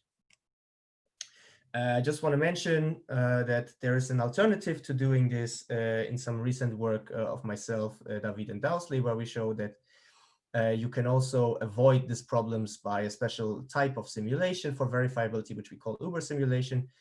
And yeah, that paper is also currently in submission. Just to wrap up, in our work, we construct an efficient constant run MPC with identifiable abort and also public verifiability. As mentioned, so the theoretical challenges are to deal with this identifiable abort property and the public verifiability, and to eliminate this need for adaptively secure preprocessing that the IOZ approach had, and we solved this in our work. And our overhead over the existing HSS17 paper is that in the online phase, we need to use a bit more broadcast, but even that we can optimize away by using an optimistic approach where the parties first optimistically run the protocol, and only if they sense that something goes wrong, they have to actually make use of the expensive broadcast. And in the offline phase, we have to add these homomorphic commitments, and we explain in our paper in detail how much overhead you actually get from that. The good thing is that we can actually use very cheap homomorphic commitments that can be constructed from symmetric primitives only. So this is not going to give you any public key crypto that you have to throw on top. And with this, I'd like to end my presentation, and I'm open for questions. Thanks very much, Carsten. That was a nice talk. I certainly don't have any questions. There was one in the chat. I would be surprised. Yeah. I took the liberty of answering one during the chat. Nothing else has come up at the moment. Okay, if you already answered that, then let's hand over to our next speaker.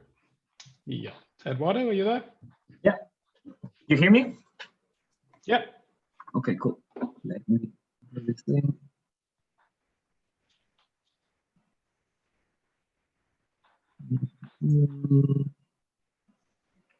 So I'm going to apologize in advance for some degree of overlapping between Carsten's slides and my slides, because this is what happens when you recycle.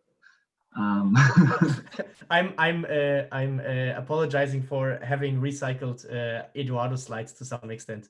So are you seeing now presenter view or the normal view? I see presenter view. Okay, I think this should work. Let's see now. Yes, that's better. Okay, great. Okay. Off you go, Eduardo.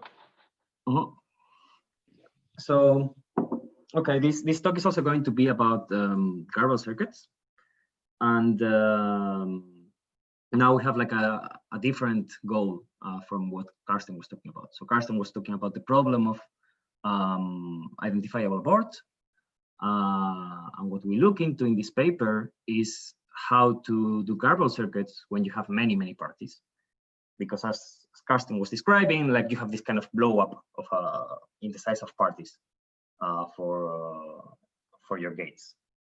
So this is joint work with Anir Ben-Afrim, Kelon Kong, Ramon Rhee, Emmanuel Orsini, Nigel Smart, and myself. And you know, if these are also like too many authors for you to remember, I'm only working now on papers that have like cool acronyms. So this is like the, oh, this is working. That's not working, is it? No, okay. So this is like, you can, this is like the big cost paper if you want, or if you're happy with small permutation of the authors, this is also a Bose paper. It's like the co-Bose paper. So there you go, your stupid joke of the day. Okay, so just taking things slowly from the beginning, you have like two main approaches for efficient MPC. You can either do like secret sharing kind of protocols, or you can go for garbled circuits, right? So, and these two approaches have their own advantages and disadvantages. If you do secret sharing protocols, these are very good for arithmetic circuits and low latency networks. And this comes from the fact that these protocols have a lot of rounds of interaction, depending on the multiplicative depth of the circuit. But on the other hand, they also have like a small communication complexity. And they are also very cheap in general for computation. So if you have one party like evaluating, you have this kind of king approach where parties send shares to a party who is like a king, computing the thing and then sending shares back, then you only have this kind of linear overhead in the number of parties on the size of your circuit. On the other hand, garbled circuit protocols are very good if you want to compute like Boolean functions and you are on a very slow network, where with slow I mean like high latency. So you have a constant number of rounds, latency is not going to kill you. But on the other hand, you have this problem that the size of the gates depends on the number of parties. And additionally, evaluating these gates is also going to depend in the number of parties. So if you were paying attention to Karsten's talk, you have this, these 4 rows are now divided into n rows themselves. And each of these n rows is encrypted under all the n keys of the parties. So this gives you like a quadratic overhead in the number of parties when you want to evaluate these gates. So what we look into in this paper is like how to get rid of this factor of n there. And this is something that has been done before, but only for passively secure adversaries. So this was a work by some of the authors in this paper, and also Yehuda Lindell.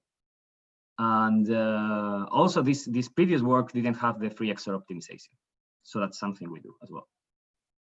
And by reducing the size of these gates, we also achieve to reduce this computational overhead. And now we look much more similar to how things are done in the secret sharing world. Because if you want to scale your protocols, you need to care about something like this. So if you have n evaluators, we have like the same complexity as in secret sharing. If you have a single evaluator of the garbled circuit, then you have a better complexity if you want to cheat a bit and look at the overall for like a single rather than the bottleneck. Okay, so let's get into that. So again, a recap of the setting in this talk. We want to do constant run protocols using garbled circuits. The gates should have a size that is independent of the number of parties. We want something that has like a concrete efficiency, and we deal with active adversaries that can corrupt actually like any different kind of thresholds of corruption. But we work for this honest majority full threshold. We also work for smaller thresholds. Okay.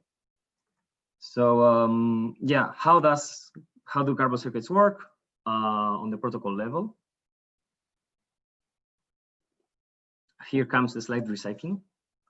Okay, so I guess the participants didn't vary so much between both talks, but I'll just go very quickly over this.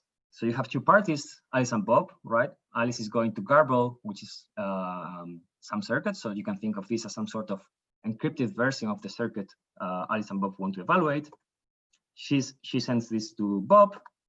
And now Alice and Bob are going to engage in some interactive input encoding protocol that gives Bob some garbled inputs, which he can use to evaluate the garbled circuit and get the result of the actual circuit on the actual inputs. And once you have this, you can just send the result back to Alice. Everyone gets the output. We get security. Okay. Now, you could think, okay, so I can do now garbled circuits with multiple parties very easily, right? Let's just, when I put these gray boxes, I mean that you're using MPC. So let's just put this on the MPC box. And let's just compute all of these steps, obliviously. And then we're fine, right?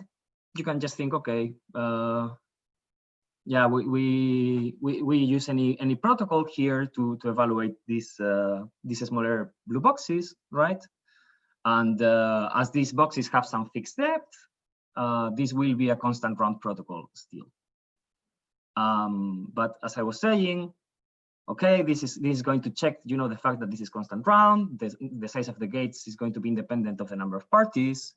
You can get active security if your gray box is actively secure, but this is going to be extremely inefficient. If you want to compute this, if you remember, one of the goals in the previous talk was to deal with not having to do zero knowledge or anything about these PRFs that you use in order to garble your gates. So now imagine not doing a PRF, but actually like obliviously computing the PRF. So things get like much worse, right? Okay, so what's the BMR protocol? Recycling coming as well. It's very similar actually to what you see on the previous slide. We have our gray box only on this garble and input encoding parts of Yao, if you want to think about that. So that's done like obliviously within MPC with some small footnote that I will come to. And then you have an online phase where parties evaluate the circuit locally. So no MPC involved there. So yeah, parties garble the circuit, garble the inputs. Once they have this, they can get the output. So what's this footnote that I was talking about? Is that the PRFs in the BMR protocol are actually not computed within this generic MPC box. They are actually provided, like parties are kind of evaluating the PRFs locally, and then they provide them as input to this generic MPC. So, and this is something you can do among other things, because you have this you have this vectorized version of Yao, where you have all these one key per party. Okay. So how does BMR work on the gate level compared with Yao? I have been talking about this during the talk because you have the previous one, so might as well do it. But okay, I think this slide maybe we can actually skip, because I also think you don't see my mouse, right? Or do you? No. Okay. So I don't see your mouse. Okay. Okay. So yeah, you garble the truth table of the gate, and then you have one key for every possible value on that wire. So you have a key corresponding to the 0 value on the wire, or a key for the corresponding value 1. You encrypt this truth table, then you permute the rows, and that's your garble gate in Yao. So now this is new compared with the previous talk. What do you do if you want to use the free XOR optimization? So instead of sampling these 2 different keys per wire, you are going to sample some global correlation, delta. And then for every of these wires in your circuit, you are going to sample a single key. Okay, so you can say arbitrarily, this is a key for value 0. And now all of your keys for the opposite value, so for value 1, you're going to define as this key for value 0, XORed with your global correlation. And why do we want to have this correlation? Because now we can garble XOR gates for free. Basically, we don't need any ciphertext to garble an XOR gate. And if you want to evaluate an XOR gate, it's very simple, right? So imagine here, instead of having an AND gate, you have an XOR gate. I will move my mouse around it if I could, but that doesn't work. So you take your 2 input keys, right? The key for the left wire and the right wire, you XOR them, and you can, thanks to this correlation, you have that the XOR of these keys is either going to be the XOR of the keys for value 0 of the input wires, or that plus delta. So those are the only 2 options. And now you can keep going. So this is how you get the XOR gates for free. Okay. So now, how does this look in BMR instead of Yao? Well, what we have been saying, now you have n keys instead of having a single key. So you have 2 pairs of n keys, and one of each of these n keys is known by the corresponding party. You do the same thing, you permute the rows, etc., and you are encrypting each of these keys that you have for every party under these two vectors of keys. So you use the two n keys to encrypt each of these n keys, KW1 to KWN. Okay, and this makes your gate very big, as you can see. And if you want to do free XOR, the idea is the same as in the two-party setting. So you're going to sample a global correlation delta that is going to be a vector of correlations. So you're going to have one delta value per party in the protocol. And then you define the keys in the same way as in the two-party setting. Okay. So what we want to do, reduce the size of this gate. This will also bring us like more efficient computation and so on. Okay, so now I'll need to talk to you a little bit about the learning parity with noise problem and how we are going to use this to garble our gates in our protocol. So I'll just start with the decisional variant of the LPM problem. So it goes as follows. I'm using green here for values that are public and yellow for values that are secret. So the problem goes like this. I'm going to sample some random matrix C. I'm going to sample uniformly at random as well some secret S. And then I'm additionally going to sample some error according to some Bernoulli distribution. And I'm going to give to you both this matrix C that is public and the result of multiplying C with S and adding this noise, this error. And now what this problem says is that for certain parameters, this is something you cannot distinguish from like a uniformly random value, meaning that I can either give you this or I can give you a random matrix and a random small c, and you won't be able to distinguish between this. Okay, so how can we use this problem to do encryption?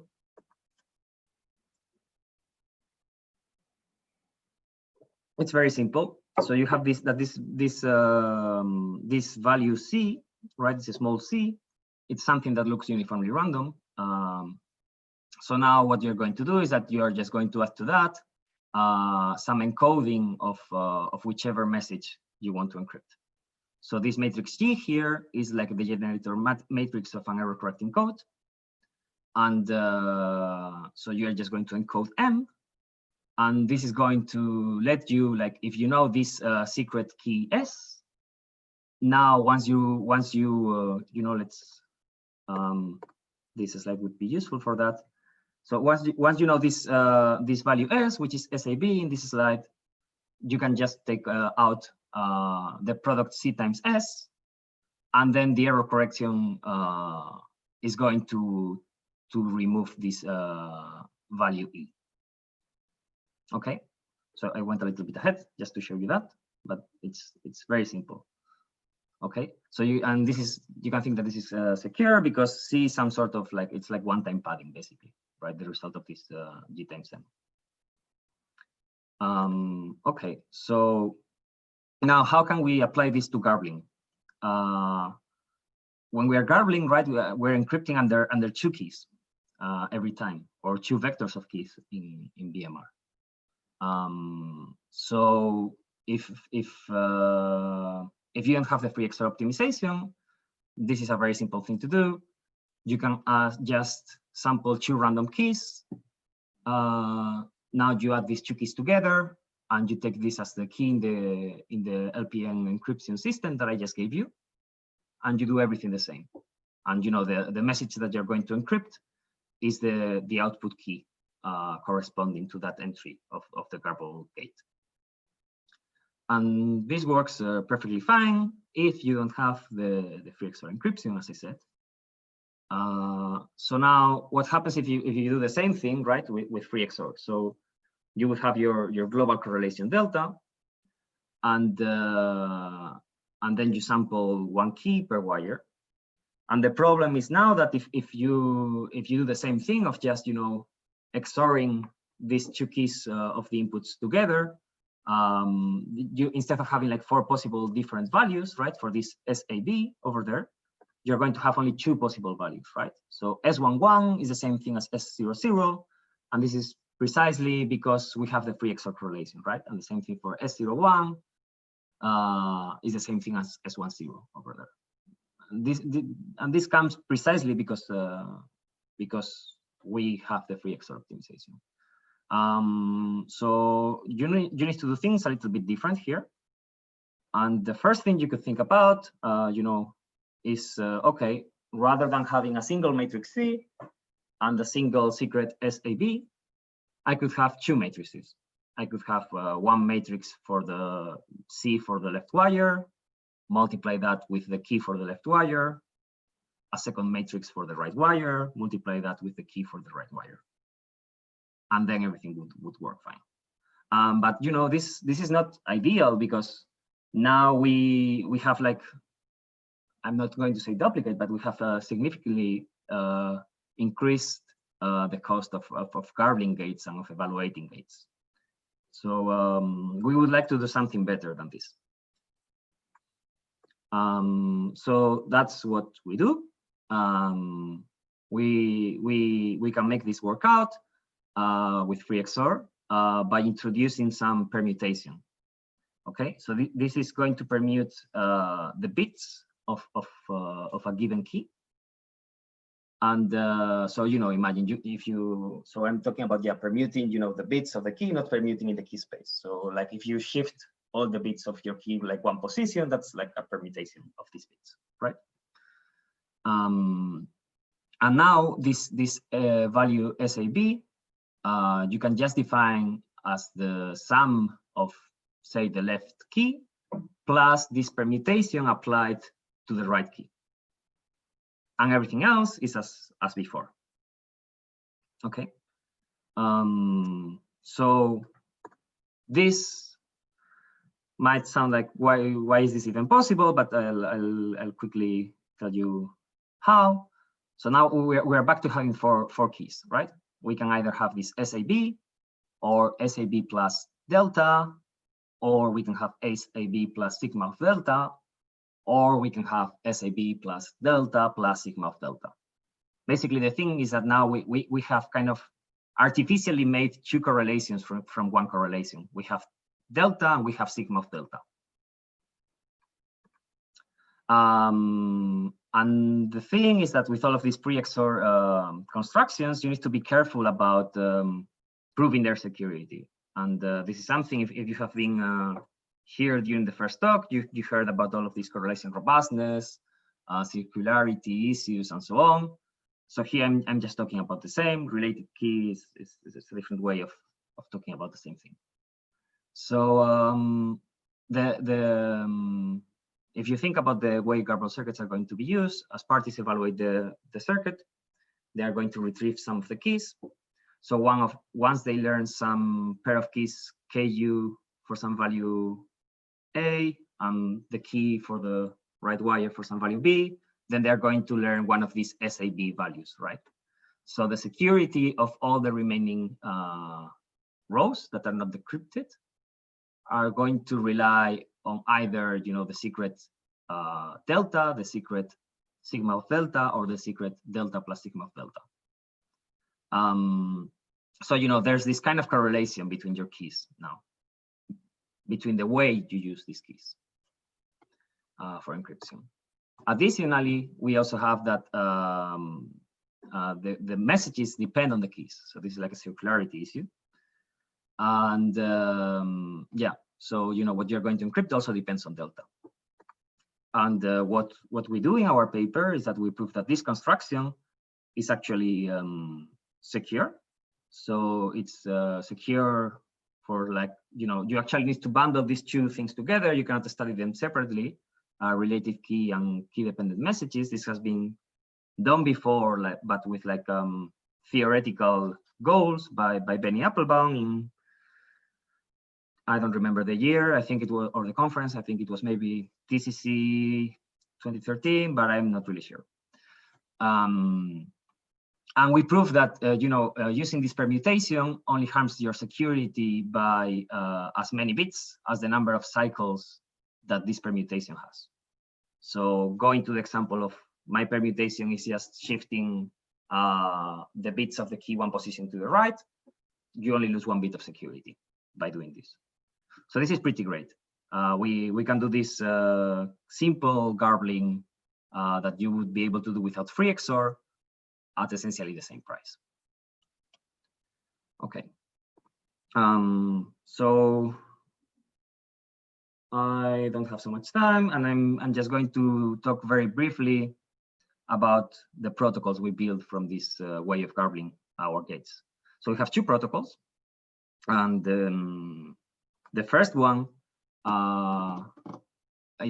consists on basically authenticating your whole garble circuit. So if you think about LPN, it's kind of this encryption mechanism that I presented to you. It's very MPC friendly in the sense that these matrices are public, and now as long as the error and the keys are secret shared, as elements of F2, your matrix vector product you can compute by these F2 linear relations. So this is like local computation once you have these errors and keys secret shared. The problem here, though, is that you need to sample these errors within MPC because nobody should know these errors. Then that's not the game of that I have given you for security. So this makes the preprocessing quite slow in this aspect because you need to do all this oblivious sampling. But this somehow allows us to choose our error correcting codes in a better way than the next solution I'm going to tell you. Okay, and this is kind of like the simple basic idea. I think it's also good to see how you use the gate garbling that I gave you. Okay, and our second protocol doesn't do any oblivious sampling, and it's more on the spirit of this paper, the HSS 17 that Carsten was mentioning during the previous talk. So that was by Peter, Carmit, and I on ASIC 17. So where you can introduce some sort of error in the garble circuit. And for this kind of protocol, we assume that we have some proportion of the parties which are honest. So say 1 out of 10 parties are honest, so C equal 10 or whatever. You can just set C to be whatever thing you want. And then what we exploit here is that instead of parties obliviously computing these garble gates, they are going to produce locally weak versions of these gates. Okay, and what do I mean with these weak versions of these gates? So they are going to consist of weak LPN ciphertext that you would be able to break if you had them separately, but they are going to satisfy the fact that if you add all of them together, they give you a secure LPN ciphertext. Okay, so you need to calibrate the way people sample this noise locally, so that when you have all of this noise together, you get something that gives you security. And then in order to protect these individual shares to be seen by the adversary, we basically you can just have some random sharing of 0 when parties send this weak ciphertext, so that you can add all of the ciphertext together and you get your secure ciphertext. But otherwise, if you look at each of these individual messages, they look uniformly random to you. So this is great. Now we have the same number of oblivious operations as in the best previous works for garble circuits in the multi-party setting. But the problem that comes here, though, is that, and this was mentioned by Carsten on the previous talk, is that the way you identify whether you abort or not in the protocol in BMR and in HSS 17 is by looking at your copy of this, your individual element of this vector of keys. So now if I'm party I cannot check whether I should abort or not after evaluating a gate, which is something I could do on HSS17 by looking at my key, if I have one of my 2 keys as the result of evaluating the gate. So I'm not going to get into this. There's not much time, but there's different ways you could deal with this. What we do in the paper is introducing some output gates that give you this kind of error detection back to see whether you got one of the 2 possible, to see if the protocol went fine. And and additionally, like dealing with this adversarial error plus the LPN error, that makes proving online security a bit messy, but this is something we do as well. So I want to finish just with talking a bit about efficiency. I was saying that we have concrete efficiency in mind, but it's also very much a proof of concept what we provide. Like these numbers could be significantly improved, but here are the ones we have at the moment. So if you compare, like evaluating AS obliviously between 128 parties, the best previous implementation would take you like around 2 seconds, and in our work, if we use this first variant, it takes us like 1.7 seconds. If you want to compare what's the crossover of our work and the previous best, so basically you see here that for 128 parties we do slightly better, right, than this WRK paper, and it's around 100 parties that we start to do better than them. And this is comparable to this. If you look at this this BLO17 paper that did constant size garble gates in the passive setting, they also have a crossover of when parties are 100 or more, they start being more efficient than their counterpart with a factor of n blow up in the number of parties. And so that's one metric to look at. Another metric you might want to look at is like how much slower are we than this BLO17 protocol that is only passively secure. So if we take as a unit how efficient it would be to compute BLO17, if we comparing a protocol that is really only AND gates, we would be like 10 times slower than this passive protocol that doesn't have free XOR. But of course, once we start adding XOR gates, we reduce this gap, right? So if you look at, for example, again the AES circuit that has a significant amount of you can compute with a significant amount of like XOR gates compared with the number of AND gates, we only are like twice slower than this passive protocol. So, and additionally, I would say having free XOR is something nice because we are all kind of used to think about linear operations being for free in our protocols. So I think this is something that helps, people using protocols, I think, kind of assume this at some point, right? So it's good to fit that idea.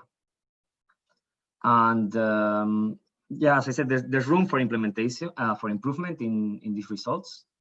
So yeah, we use this trick with a permutation to encrypt our gates.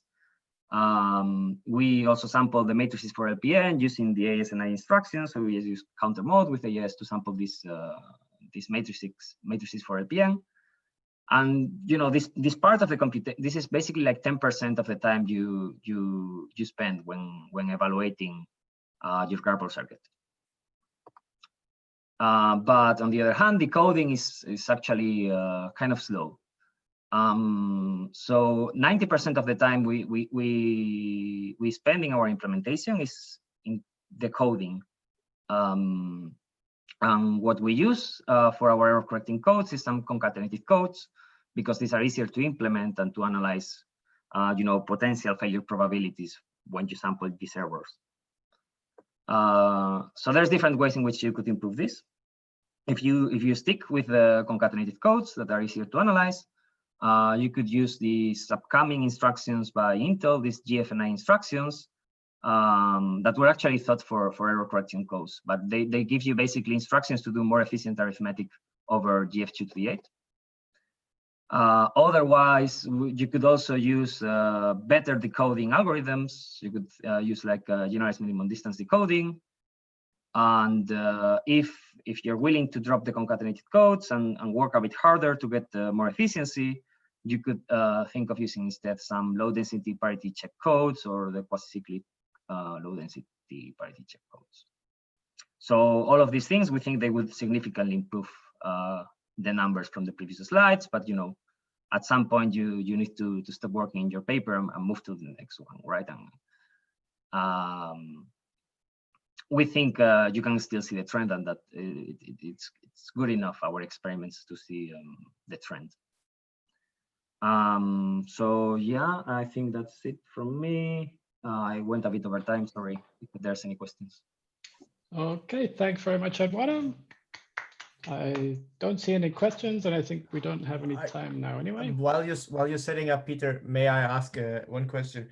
So you say, yeah, sure. Eduardo, that there's this so each of the contributions of the parties in the second version is kind of a weak ciphertext that is breakable, but then you throw a zero sharing on top, and then you add that up, and boom, there's the whole circuit, and that's then secure. But if the whole circuit is the sum of all of this, that still allows me, if I'm a dishonest party, so I mean this is still a dishonest majority, right? So I might still be able to reconstruct the honest party's contribution ciphertext simply by subtracting all of my ciphertext from the sum, right? Because the sum sharing is not removing this. And you said that these are themselves weak and easy to break. So how are you solving this? That's a very good point. So they are weak in the sense that this is something I didn't say with words, but you can see on the slide. If you sum all of the honest ciphertexts that are weak, you get a secure ciphertext. So it's not that summing all of the n weak ciphertext gives you a secure ciphertext. Got it. Is that if you sum up to the number of honest parties, then you get a secure ciphertext. I see. So you need so if you have worst case one honest party, then you need to set your parameters high to have enough noise. Yeah, you shouldn't. So you need a fraction that is big enough, right? You need more than one honest party to. Yeah, I mean, you could set C to be to have like a single honest party, but that doesn't make so much sense. And, also I would say that we are thinking about large scale scenarios. So I think that assuming that there's no adversary corrupting, simultaneously more than 90% of the parties is like pretty reasonable. Yeah, sure. For the 100 party setting, then where you ran experiments, what are we talking about? Is the fraction of honest parties there? That one we are using the first variant. So there we're using the first variant. Okay, because for BLO you only need one honest party, right? Yeah. I see. Yeah. Okay, thanks for the clarification. Yeah, you're welcome. So let's wait until Peter is back. Let me unshare. So he said he's gonna be back in 1-2 minutes. Okay. Well, I guess there's no other questions, or are there? I don't see any other questions. Okay, so let me stop sharing.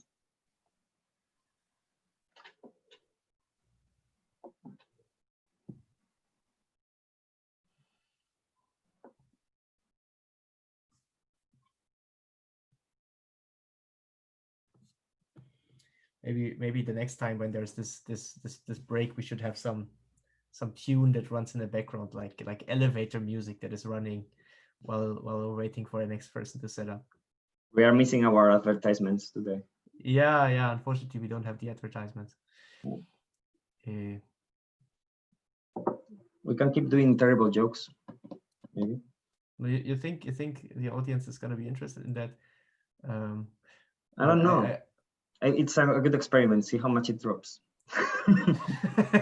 Xiao mentions that it would be a great startup idea too. I think it's good, right? If Zoom would have a break mode, right? Not just breakout rooms, but also like a way how you can set entertain everybody else while I'm away, and then. There was this idea of that you can add a llama to your session, right? So that would be some good entertainment in the meantime. We need to put this on expenses. Yeah, good plan. So now that we have him back, Peter is ready to give his talk as an invited speaker. And I guess there is not much reason to introduce Peter, who is an assistant professor in Aarhus. But just to say, as I mentioned earlier, that basically everything in the past 6-7 years, right, that was about efficient, secure computation, there was a good chance that Chow was in the paper, right? That was with an asterisk, because the asterisk is unless Peter was in that paper. So Peter has had fantastic work that he did in making secure computation faster, MPC over rings, and also in particular recent work on silent preprocessing for MPC. And in this line is also what Peter's talk today will be about. And also, if you would unmute yourself, Peter, then we can listen to you.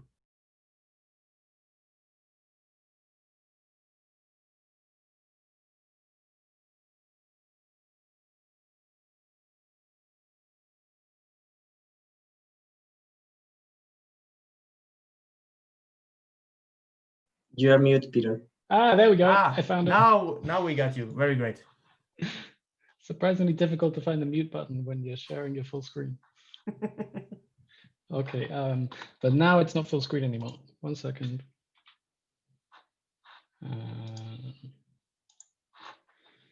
Okay, that's good. Okay, so thanks, Carsten, for the introduction.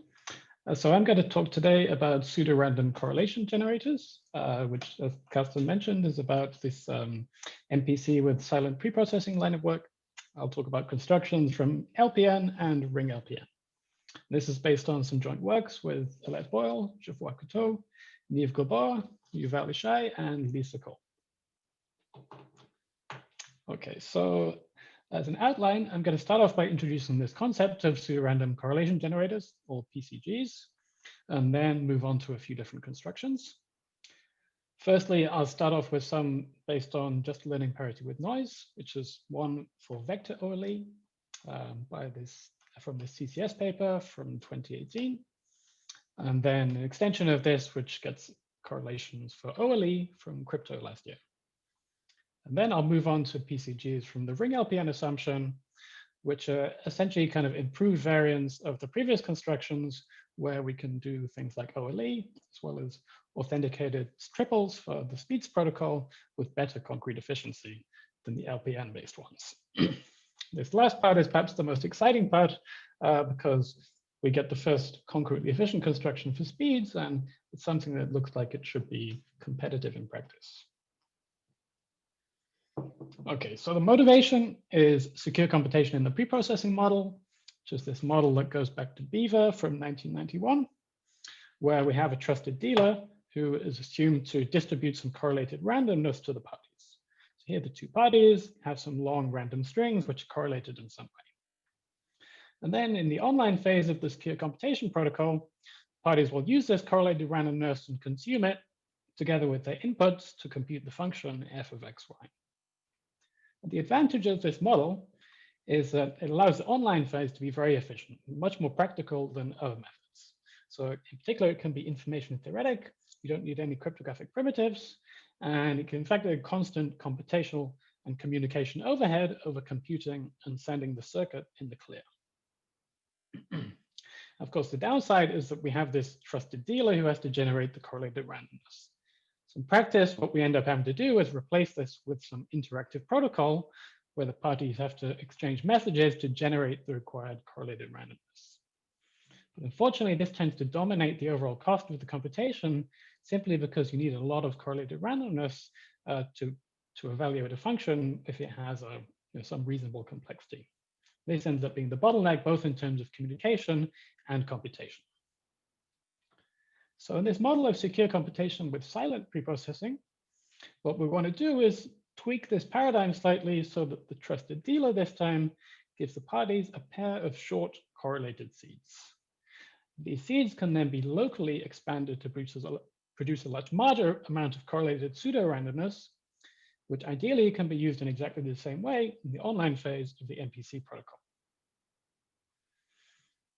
And once again, we'll replace this trusted dealer with a small setup protocol. But this time we have the benefit that we only need to produce some short seeds instead of the large amount of correlated randomness.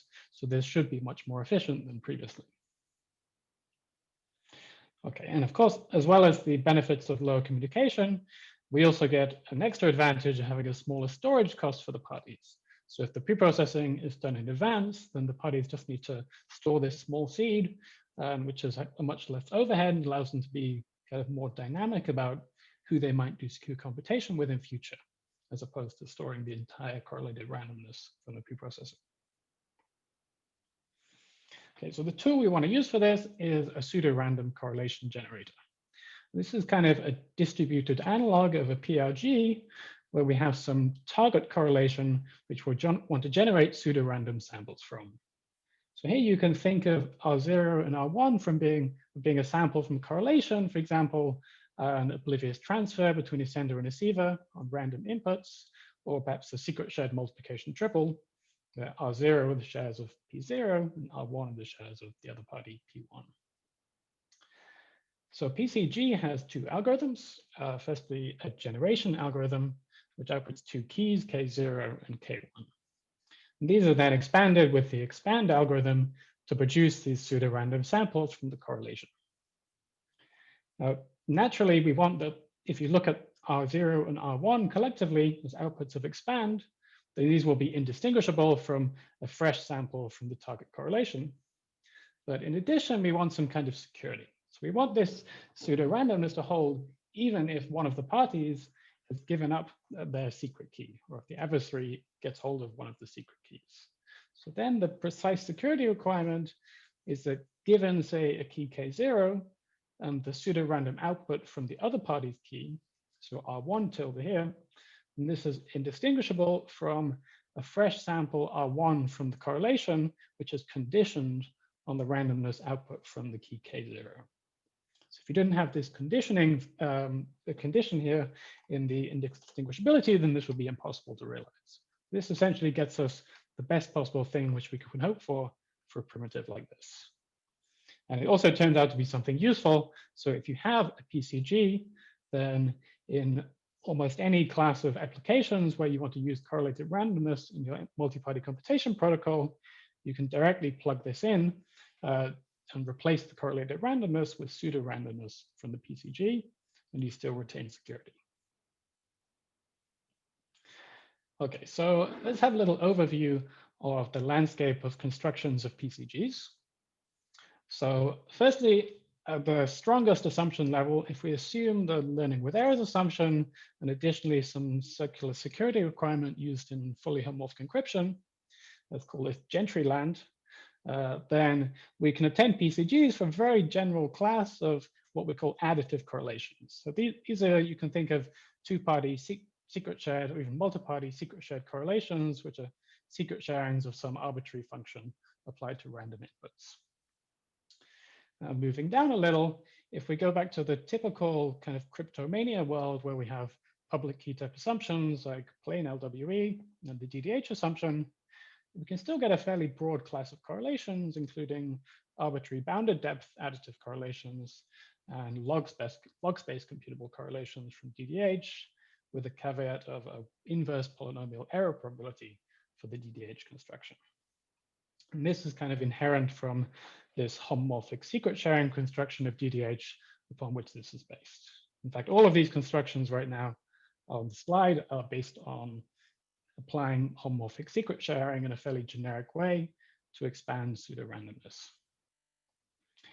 Okay, so let's move down to the bottom level into the mini-crypt world, where we have the essentially minimal assumption for PCGs of one-way functions.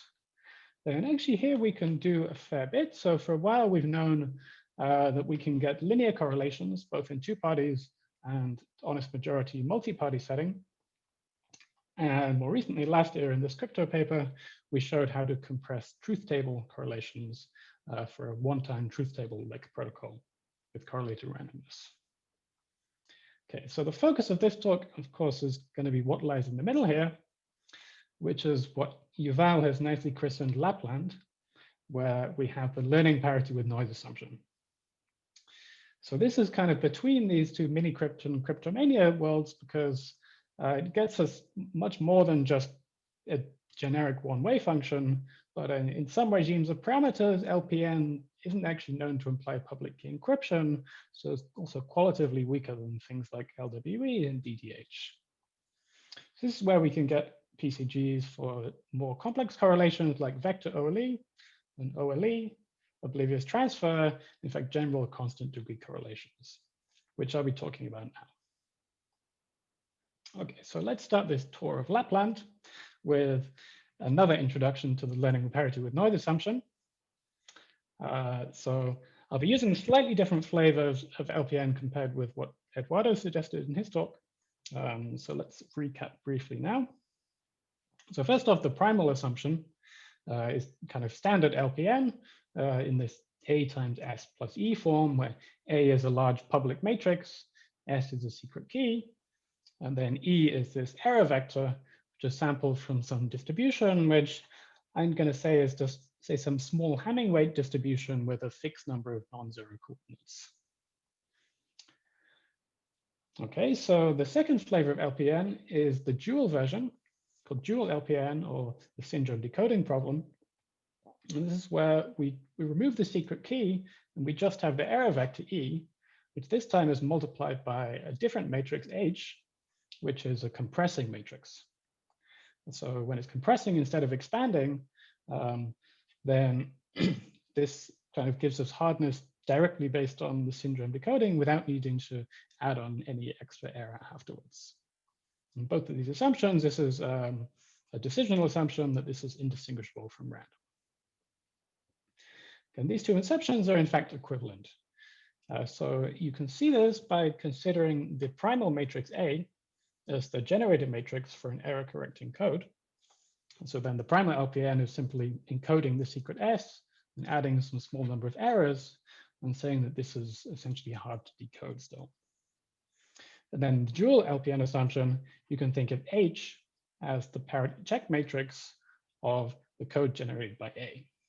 So if H is defined this way, then we can left multiply the equation on the left by H, which kind of wipes out the first term and gives us just this H times E term on the right.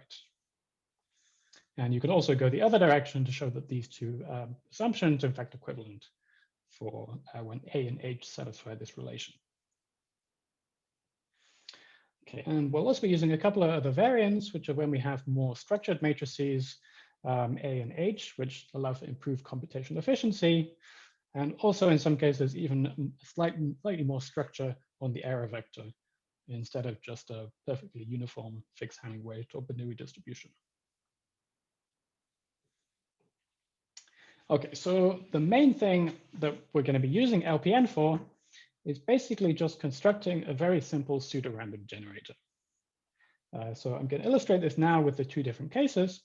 First off, the primal case, where we just take the secret and the error vector and then expand these with LPN to get AS plus E. So you can think of the secret and the error as kind of uniform seeds. If you compress the sparse error, which say has T non-zero coordinates, if it's binary, each of these is represented with log n bits, where m is the length of the error vector. So this is represented by T log n bits for E, plus n bits for the size of the secret S. And this expands the seed up to n bits. In the dual construction, we have something similar, but here, if H is the parity check matrix, and this is slightly smaller, it only produces m minus n bits. However, now we don't have the secret S in the seed, so expanding T log n to m minus n bits. If you choose the parameters carefully, then this gives you actually a much better stretch than the primal construction. The primal construction is limited to quadratic stretch if you require the problem to be secure. Whereas with the dual construction, we can essentially have an arbitrary polynomial stretch in the size of the seed. And the best attack is just exponential in the number of non-zero coordinates in the secret E. So we can keep this fixed and increase m to increase the stretch as much as we like. Okay, so why do these PRGs give us a perfect match for constructing PCGs? Well, the idea is that we have this nice linear property of some public matrix multiplied by some secret vector. And when this is a sparse error vector, what we're going to be looking for is a way to compress secret shares of this error vector between two parties so we can distribute them in a compressed and succinct form. And combining this with the linearity, we can get some homomorphic properties which allow us to do something more useful and get us some PCGs for interesting correlations. Okay, so before moving on to the PCG constructions, we need a little more background. We're going to be using function secret sharing. Function secret sharing is a way of taking a function f and distributing it and splitting it up into two shares or several shares where each of the shares individually hides this function f. And when I say hides f, I mean that f is known to come from some larger class of functions. What's hidden is which of those functions within the class the share f corresponds to. And then given one of these shares, the parties can do a local evaluation procedure on their function share given some public input x. And this ends up being a sharing of f of x, where the reconstruction procedure is actually just a simple addition or XOR computation.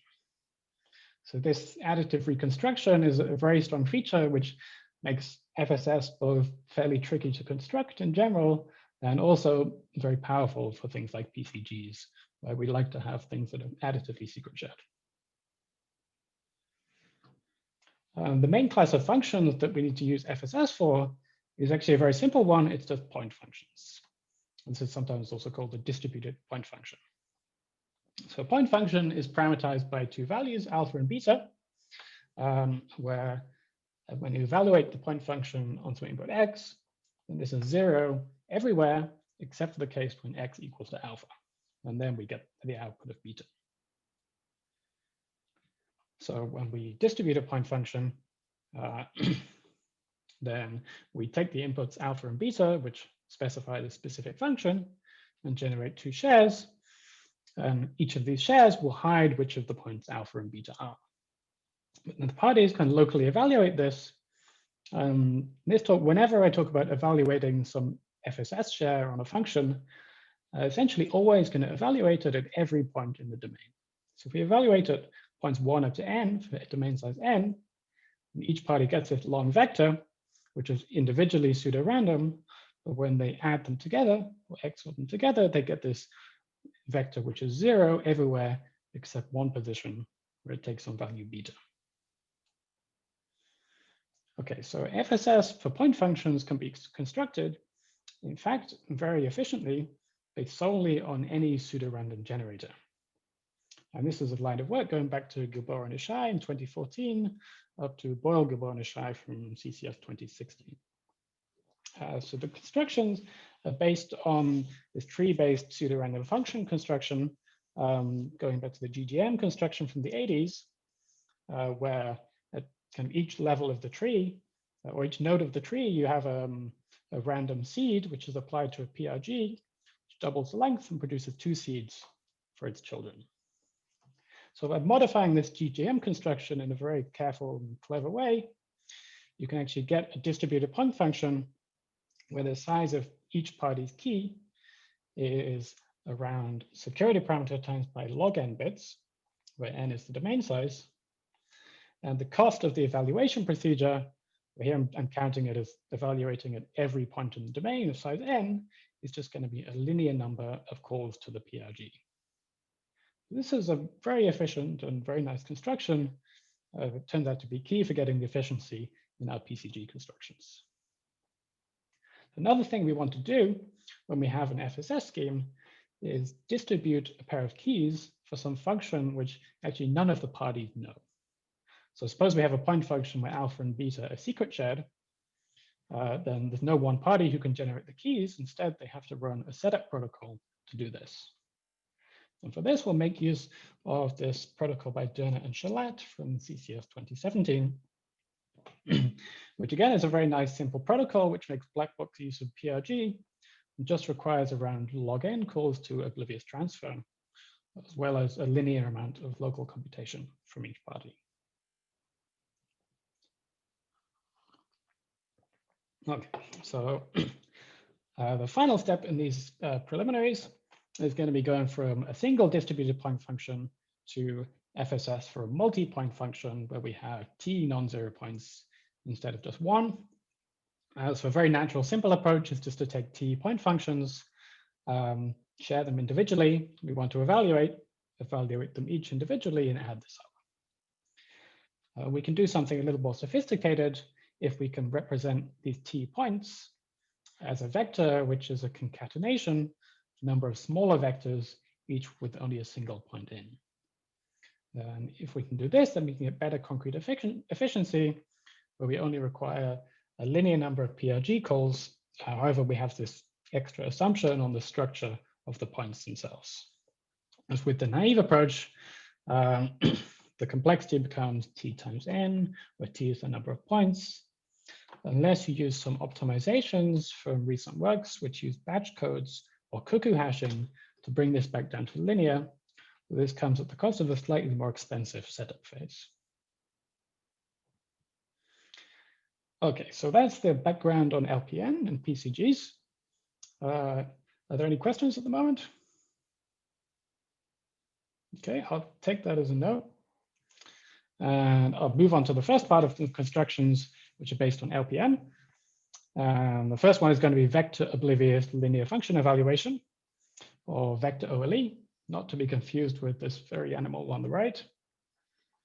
So a vector OLE takes in two inputs from a receiver with input x and a sender with input vectors u and v. And then it outputs to the receiver u times by the scalar x plus v.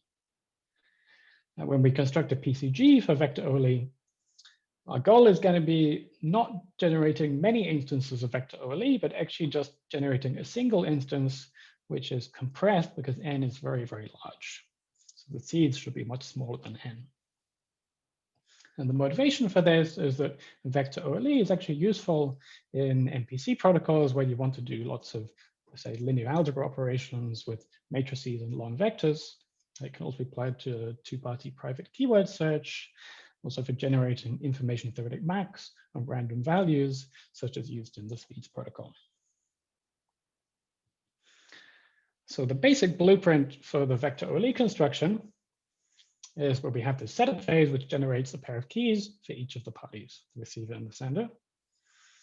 And these will consist of FSS keys for some multi-point function, which you'll see here.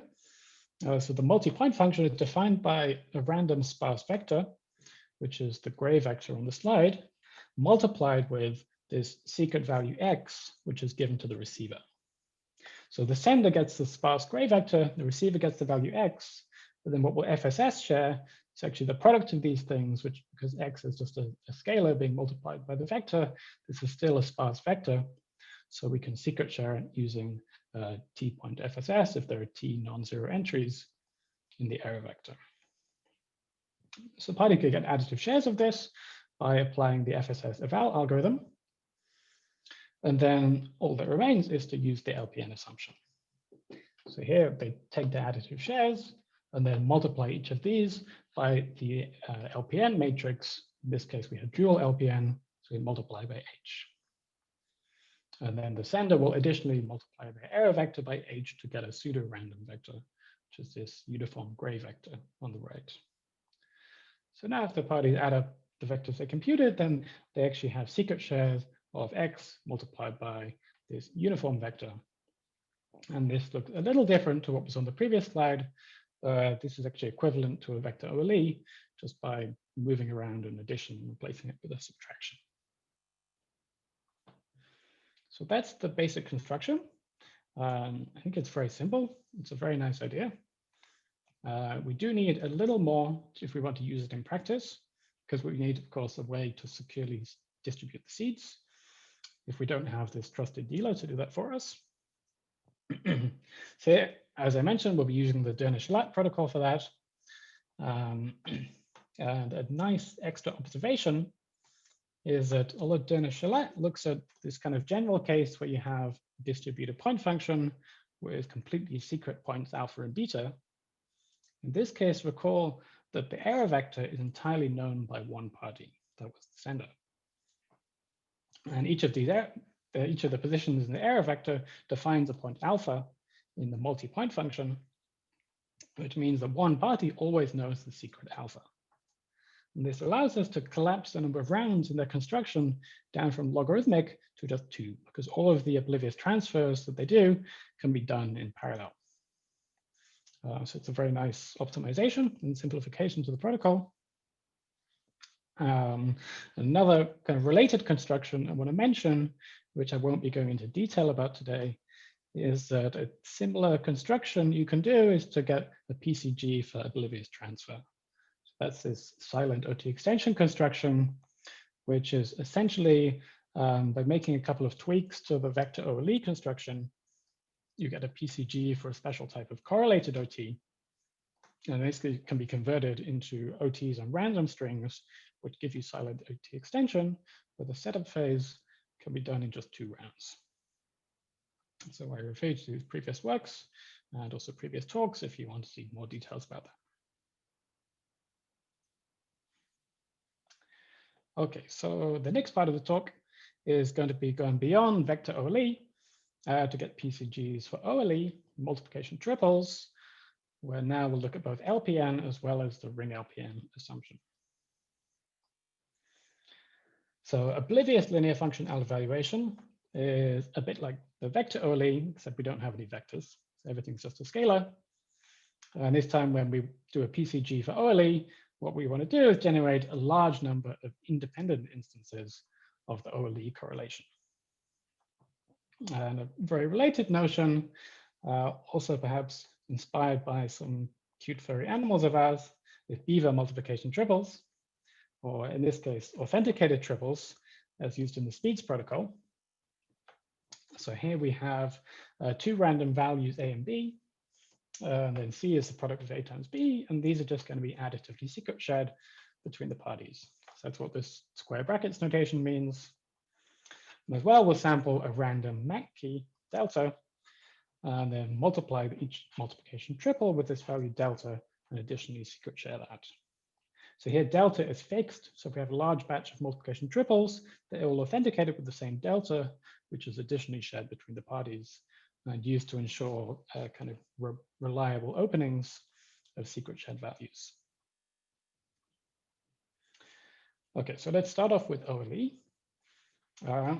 So the main idea here is that we're not going to try and directly construct an OLE. So we're not going to do a component-wise product of 2 long vectors and get a PCG for that. Instead, we're going to go a little bit beyond that and look at the tensor product. The nice thing about the tensor product of 2 vectors is that it has this nice, very linear property. So we can write it as this multiplication of 2 vectors, which gets us a square matrix, where every entry is just one of the pairs of products, one entry of A and another entry of B. Okay, so if we replace these vectors A and B by ones which have been generated from the dual LPN distribution, then we both been multiplied by this matrix H with the sparse vector. And if we look at the product or the tensor product of these 2 sparse vectors in the middle here, and we can again write that in matrix form, and we see that nice thing again about the tensor product, this preserves the sparsity.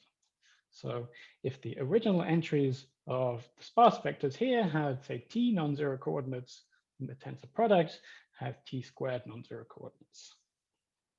And perhaps you can see where this is going, but the idea is we're going to take this tensor product of 2 sparse vectors and compress that using function secret sharing, instead of just compressing a single one, as in the vector OLE case. So the basic construction looks like this. We sample these 2 sparse vectors, compute the tensor product, and then take each of the, say, n squared entries of this tensor product matrix and use that as a single point of one of the points in a multi-point function, which we'll share using FSS. And additionally, each of the parties will get one of the two sparse vectors, so either E or F. And then applying the eval algorithm, this time all of the n squared points in the domain of the FSS scheme, we can reconstruct these random looking matrices, which are actually secret shares of the tensor product, E tensor F. And finally do the linear transformations, where they first multiply by edge, and then by H transpose to get this tensored HE and tensor HF, which is the tensor product of two pseudo-random vectors they have secret shares of. So if you want to get OLE, then you can just kind of take the diagonal entries of the resulting matrix, or in fact, in general, you can get any degree 2 correlation from this construction. But the nice thing here is that if you just want to generate n OLEs or multiplication triples, because the size of the seeds only depends on t, which is the sparsity, and this can be independent of n, you can do this with a sublinear amount of communication. Of course, the drawback here is that the computational cost seems to be inherently quadratic in the number of outputs, at least that is. So because we're computing every entry of this secret shared tensor product of sparse vectors, we kind of have to, it seems we have to compute that before we even take the diagonal entries to take our OLEs afterwards. However, one thing we can do, at least theoretically, it's probably not so practical, you can extend this to an arbitrary degree D product or degree D tensoring to get any PCG for a constant degree correlation, where here the cost is, of course, exponential in D. Okay, so one more tweak that we can do to this is that we can actually modify this to get authenticated correlations. Remember, an authenticated triple has one extra multiplication with this secret MAC key, but instead of doing the generic kind of degree 3 construction for that, we can actually just multiply in the setup phase each of the outputs of the FSS shares, the outputs of the points in the FSS by this fixed key delta. And just like in the vector OLE case, this is a scalar multiplication, so the sparsity is exactly the same. We just need to do this once, and then we get the extra shares which are used for the max of the multiplication triples or authenticated OLEs if you want that. And this ends up being actually less than 2 times overhead on top of the basic construction of a PCG for OLE or multiplication triples. So I think this is a really neat trick, which is useful for getting active security at a low cost compared with semi-honest security.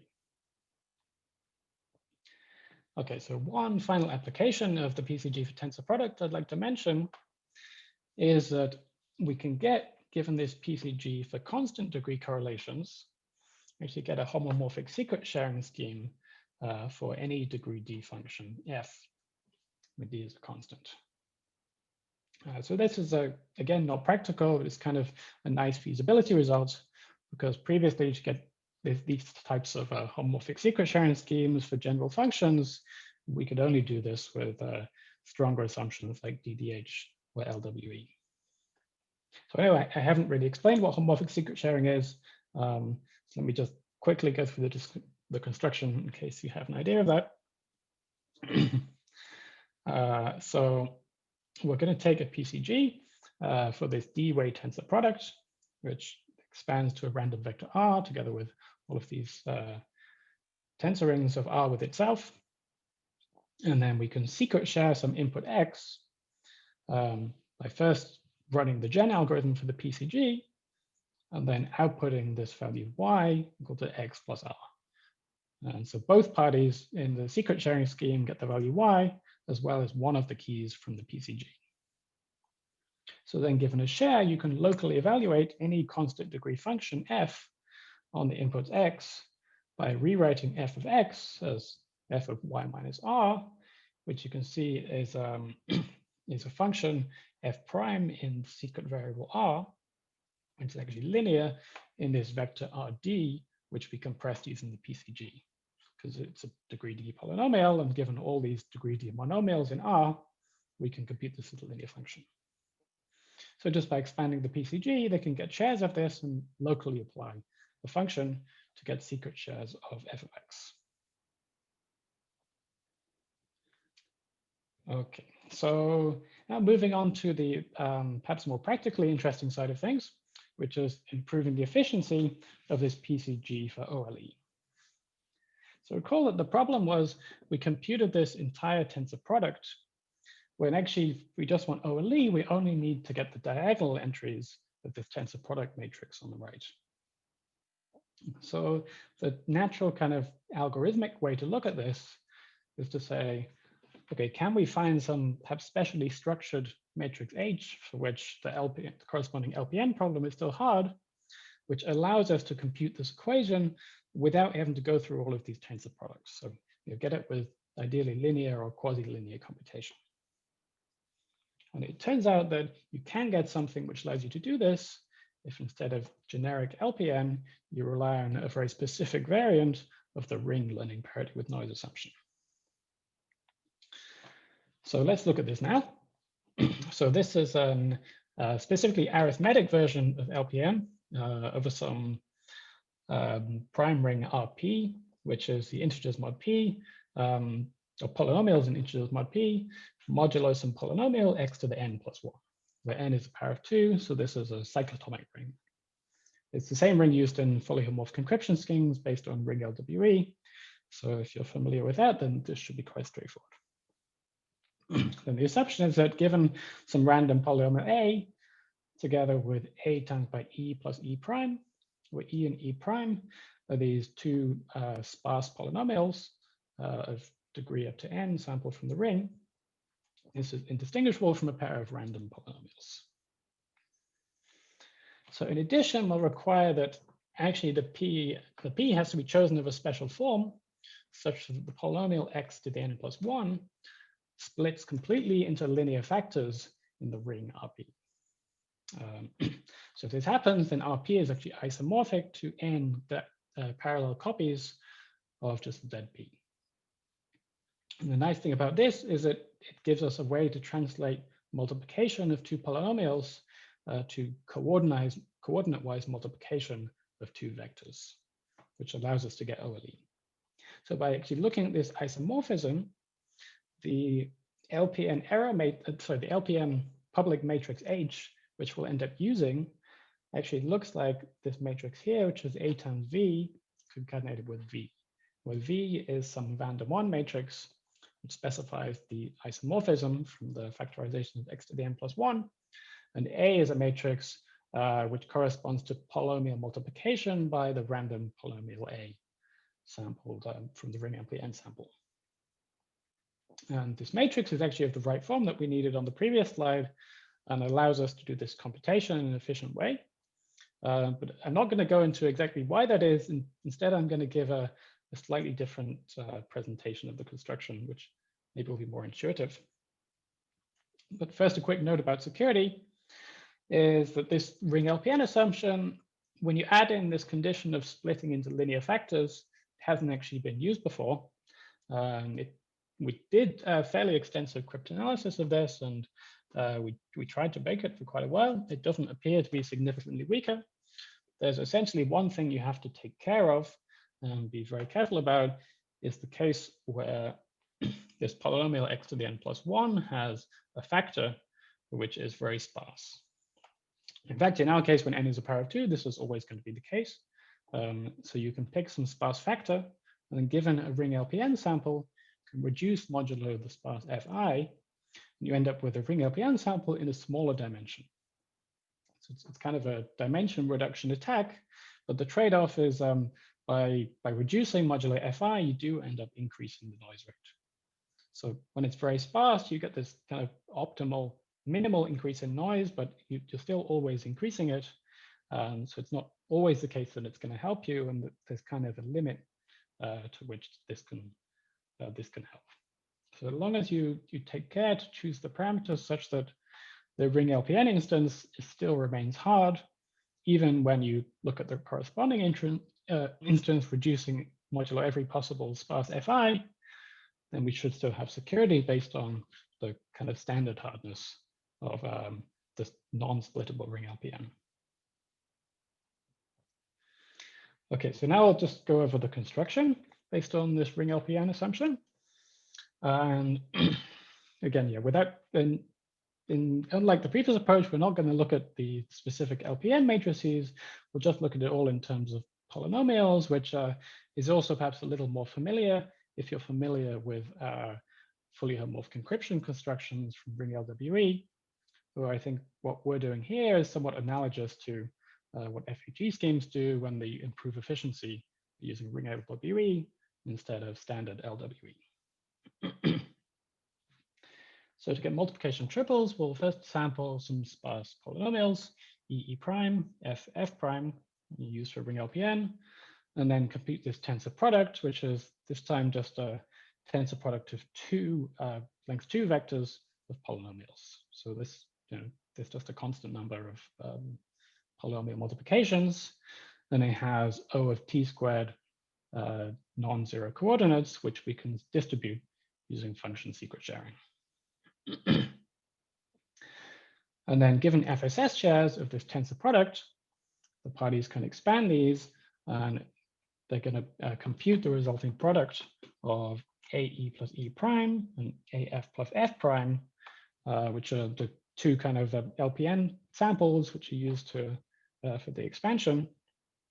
And this is just a linear combination of the shares of the tensor product, which are distributed using FSS.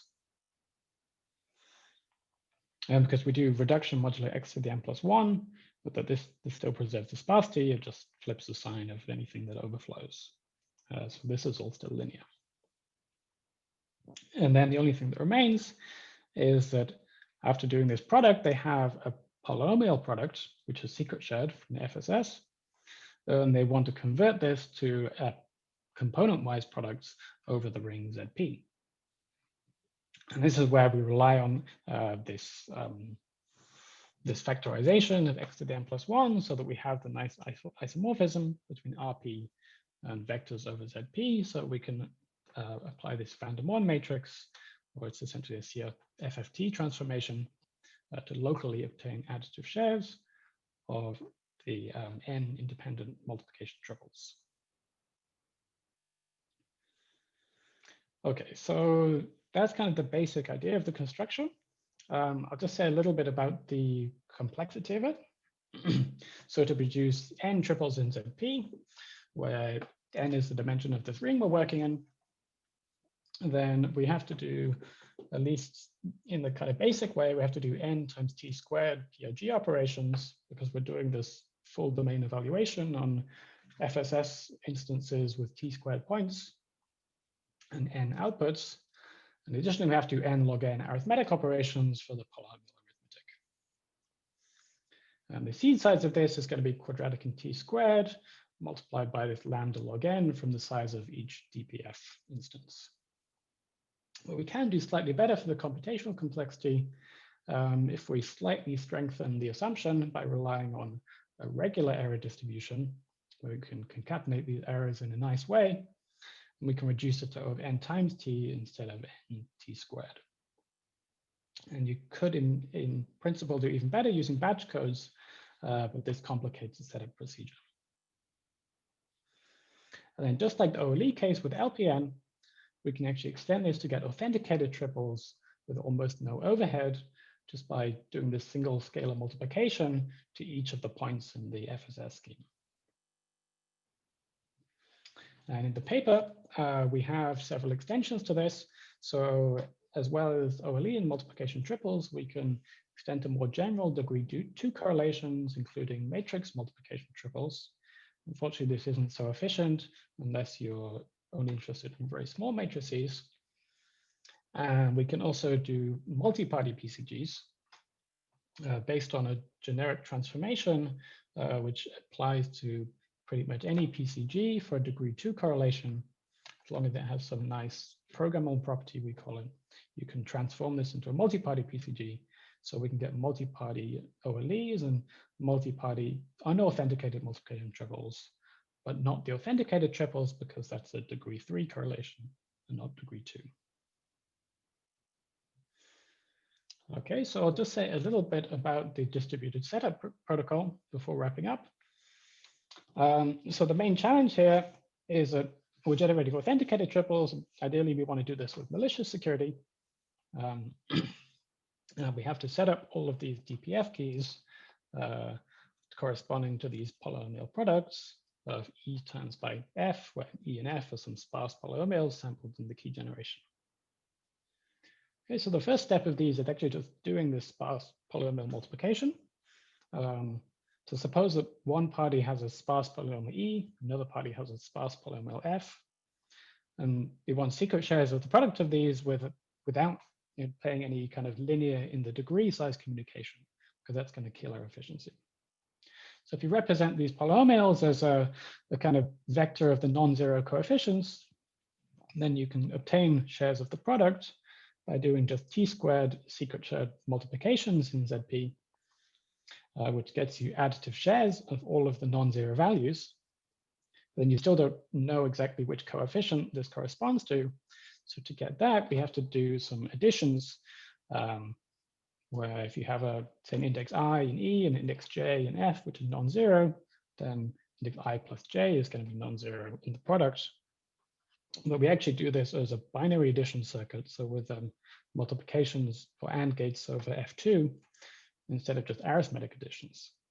The reason for this is that we have to have this in an XOR sharing instead of an additive sharing over ZP to be able to use it for the DPF setup protocol. Then the next challenge is the actual DPF setup itself, where we have to have a maliciously secure variant of Jonas-Shalat, which is only semi-honest secure. So we do this by essentially taking their protocol and then doing some of the computations on authenticated inputs to maintain consistency across the different instances, and also add a consistency check to verify the correctness of every DPF set of outputs. And this isn't fully maliciously secure. We do still allow for some selective failure attacks. And what this translates to in the PCG is that essentially a malicious sender can try to guess one bit of the entire LPN error vector.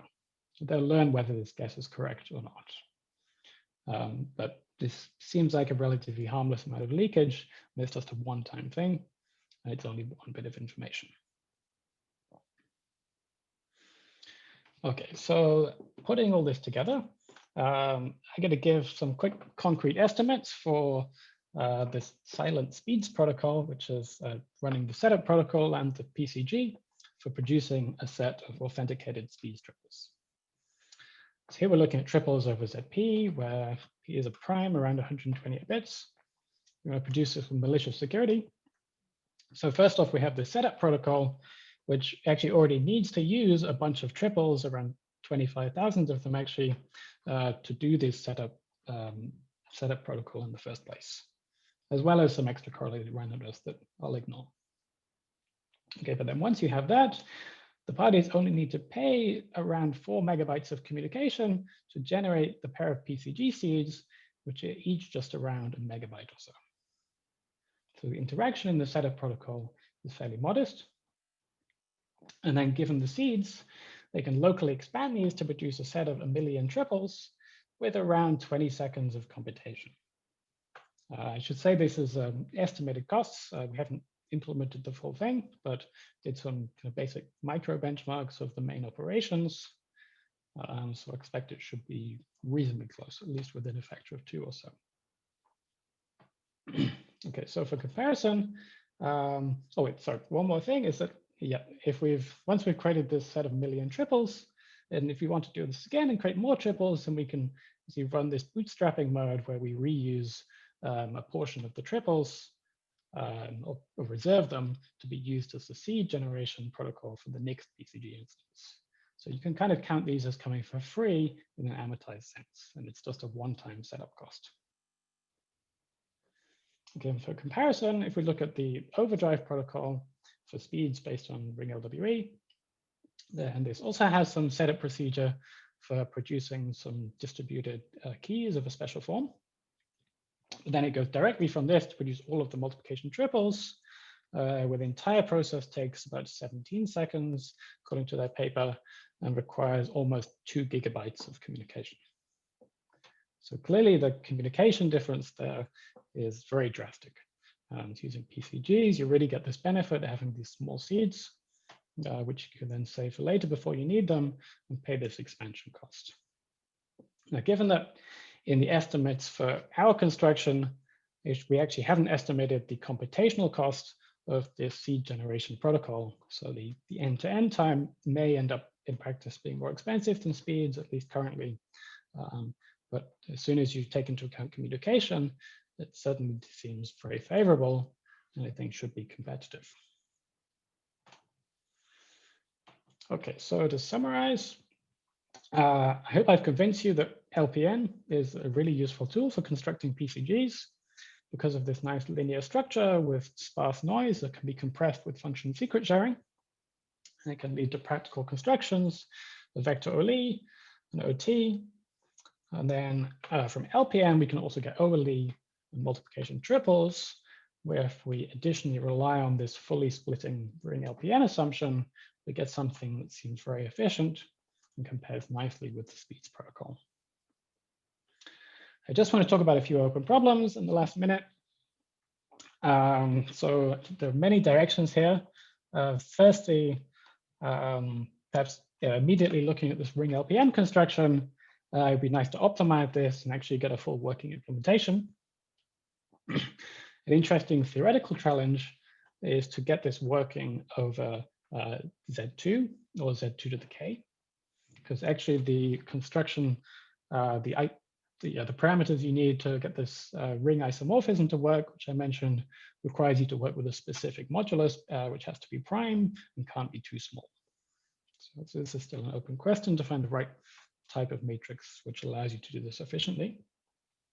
And secondly, I'd like, it'd be great to have something that's more efficient for generating matrix triples. I mentioned we have something in the paper which is okay for small matrices, but could do with improvements. And secondly, more generally, moving on to PCGs in general, it'd be nice to look at things for wider classes of correlations, like higher degree polynomials, perhaps from ring LPN or otherwise, with good concrete efficiency.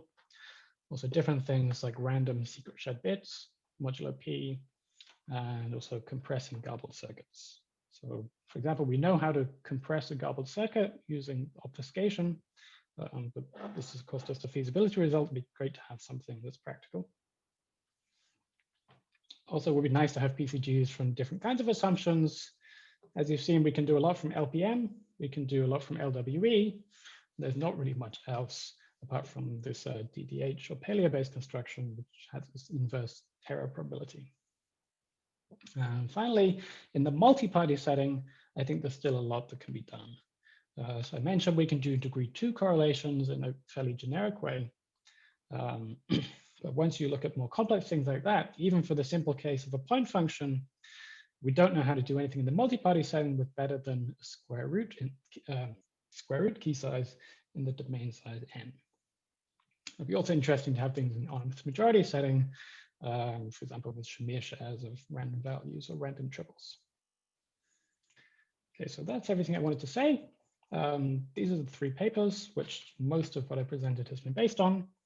The last one should be coming to ePrint soon. Any questions? Thanks for the great talk, Peter. I'd have one question. I think at some point we had a discussion and you mentioned that the PCG approach only works for a 2-party setting. So this is then also the first work where you generalize this to a multi-party setting, or? So actually the general multi-party construction was in the crypto paper from last year.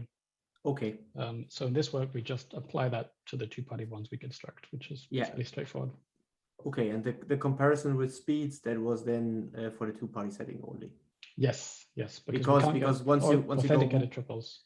Because once you go beyond 2 parties, you would have this big overhead from the preprocessing. Yeah, well, to go beyond 2 parties, you would have to use a distributed point function for 3 parties, where you run into this like square root of n key size bottleneck, which adds a lot of overhead. That would also make the multiplications, I guess, then the matrix a bit more complicated, right?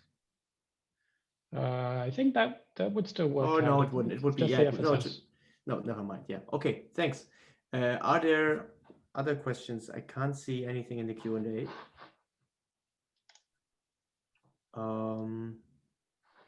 Otherwise, I guess that was TPMPC for Monday. And we're going to continue tomorrow at 3 p.m. Danish time with more exciting talks. Yes. See you all tomorrow. Thanks very Tomorrow. much.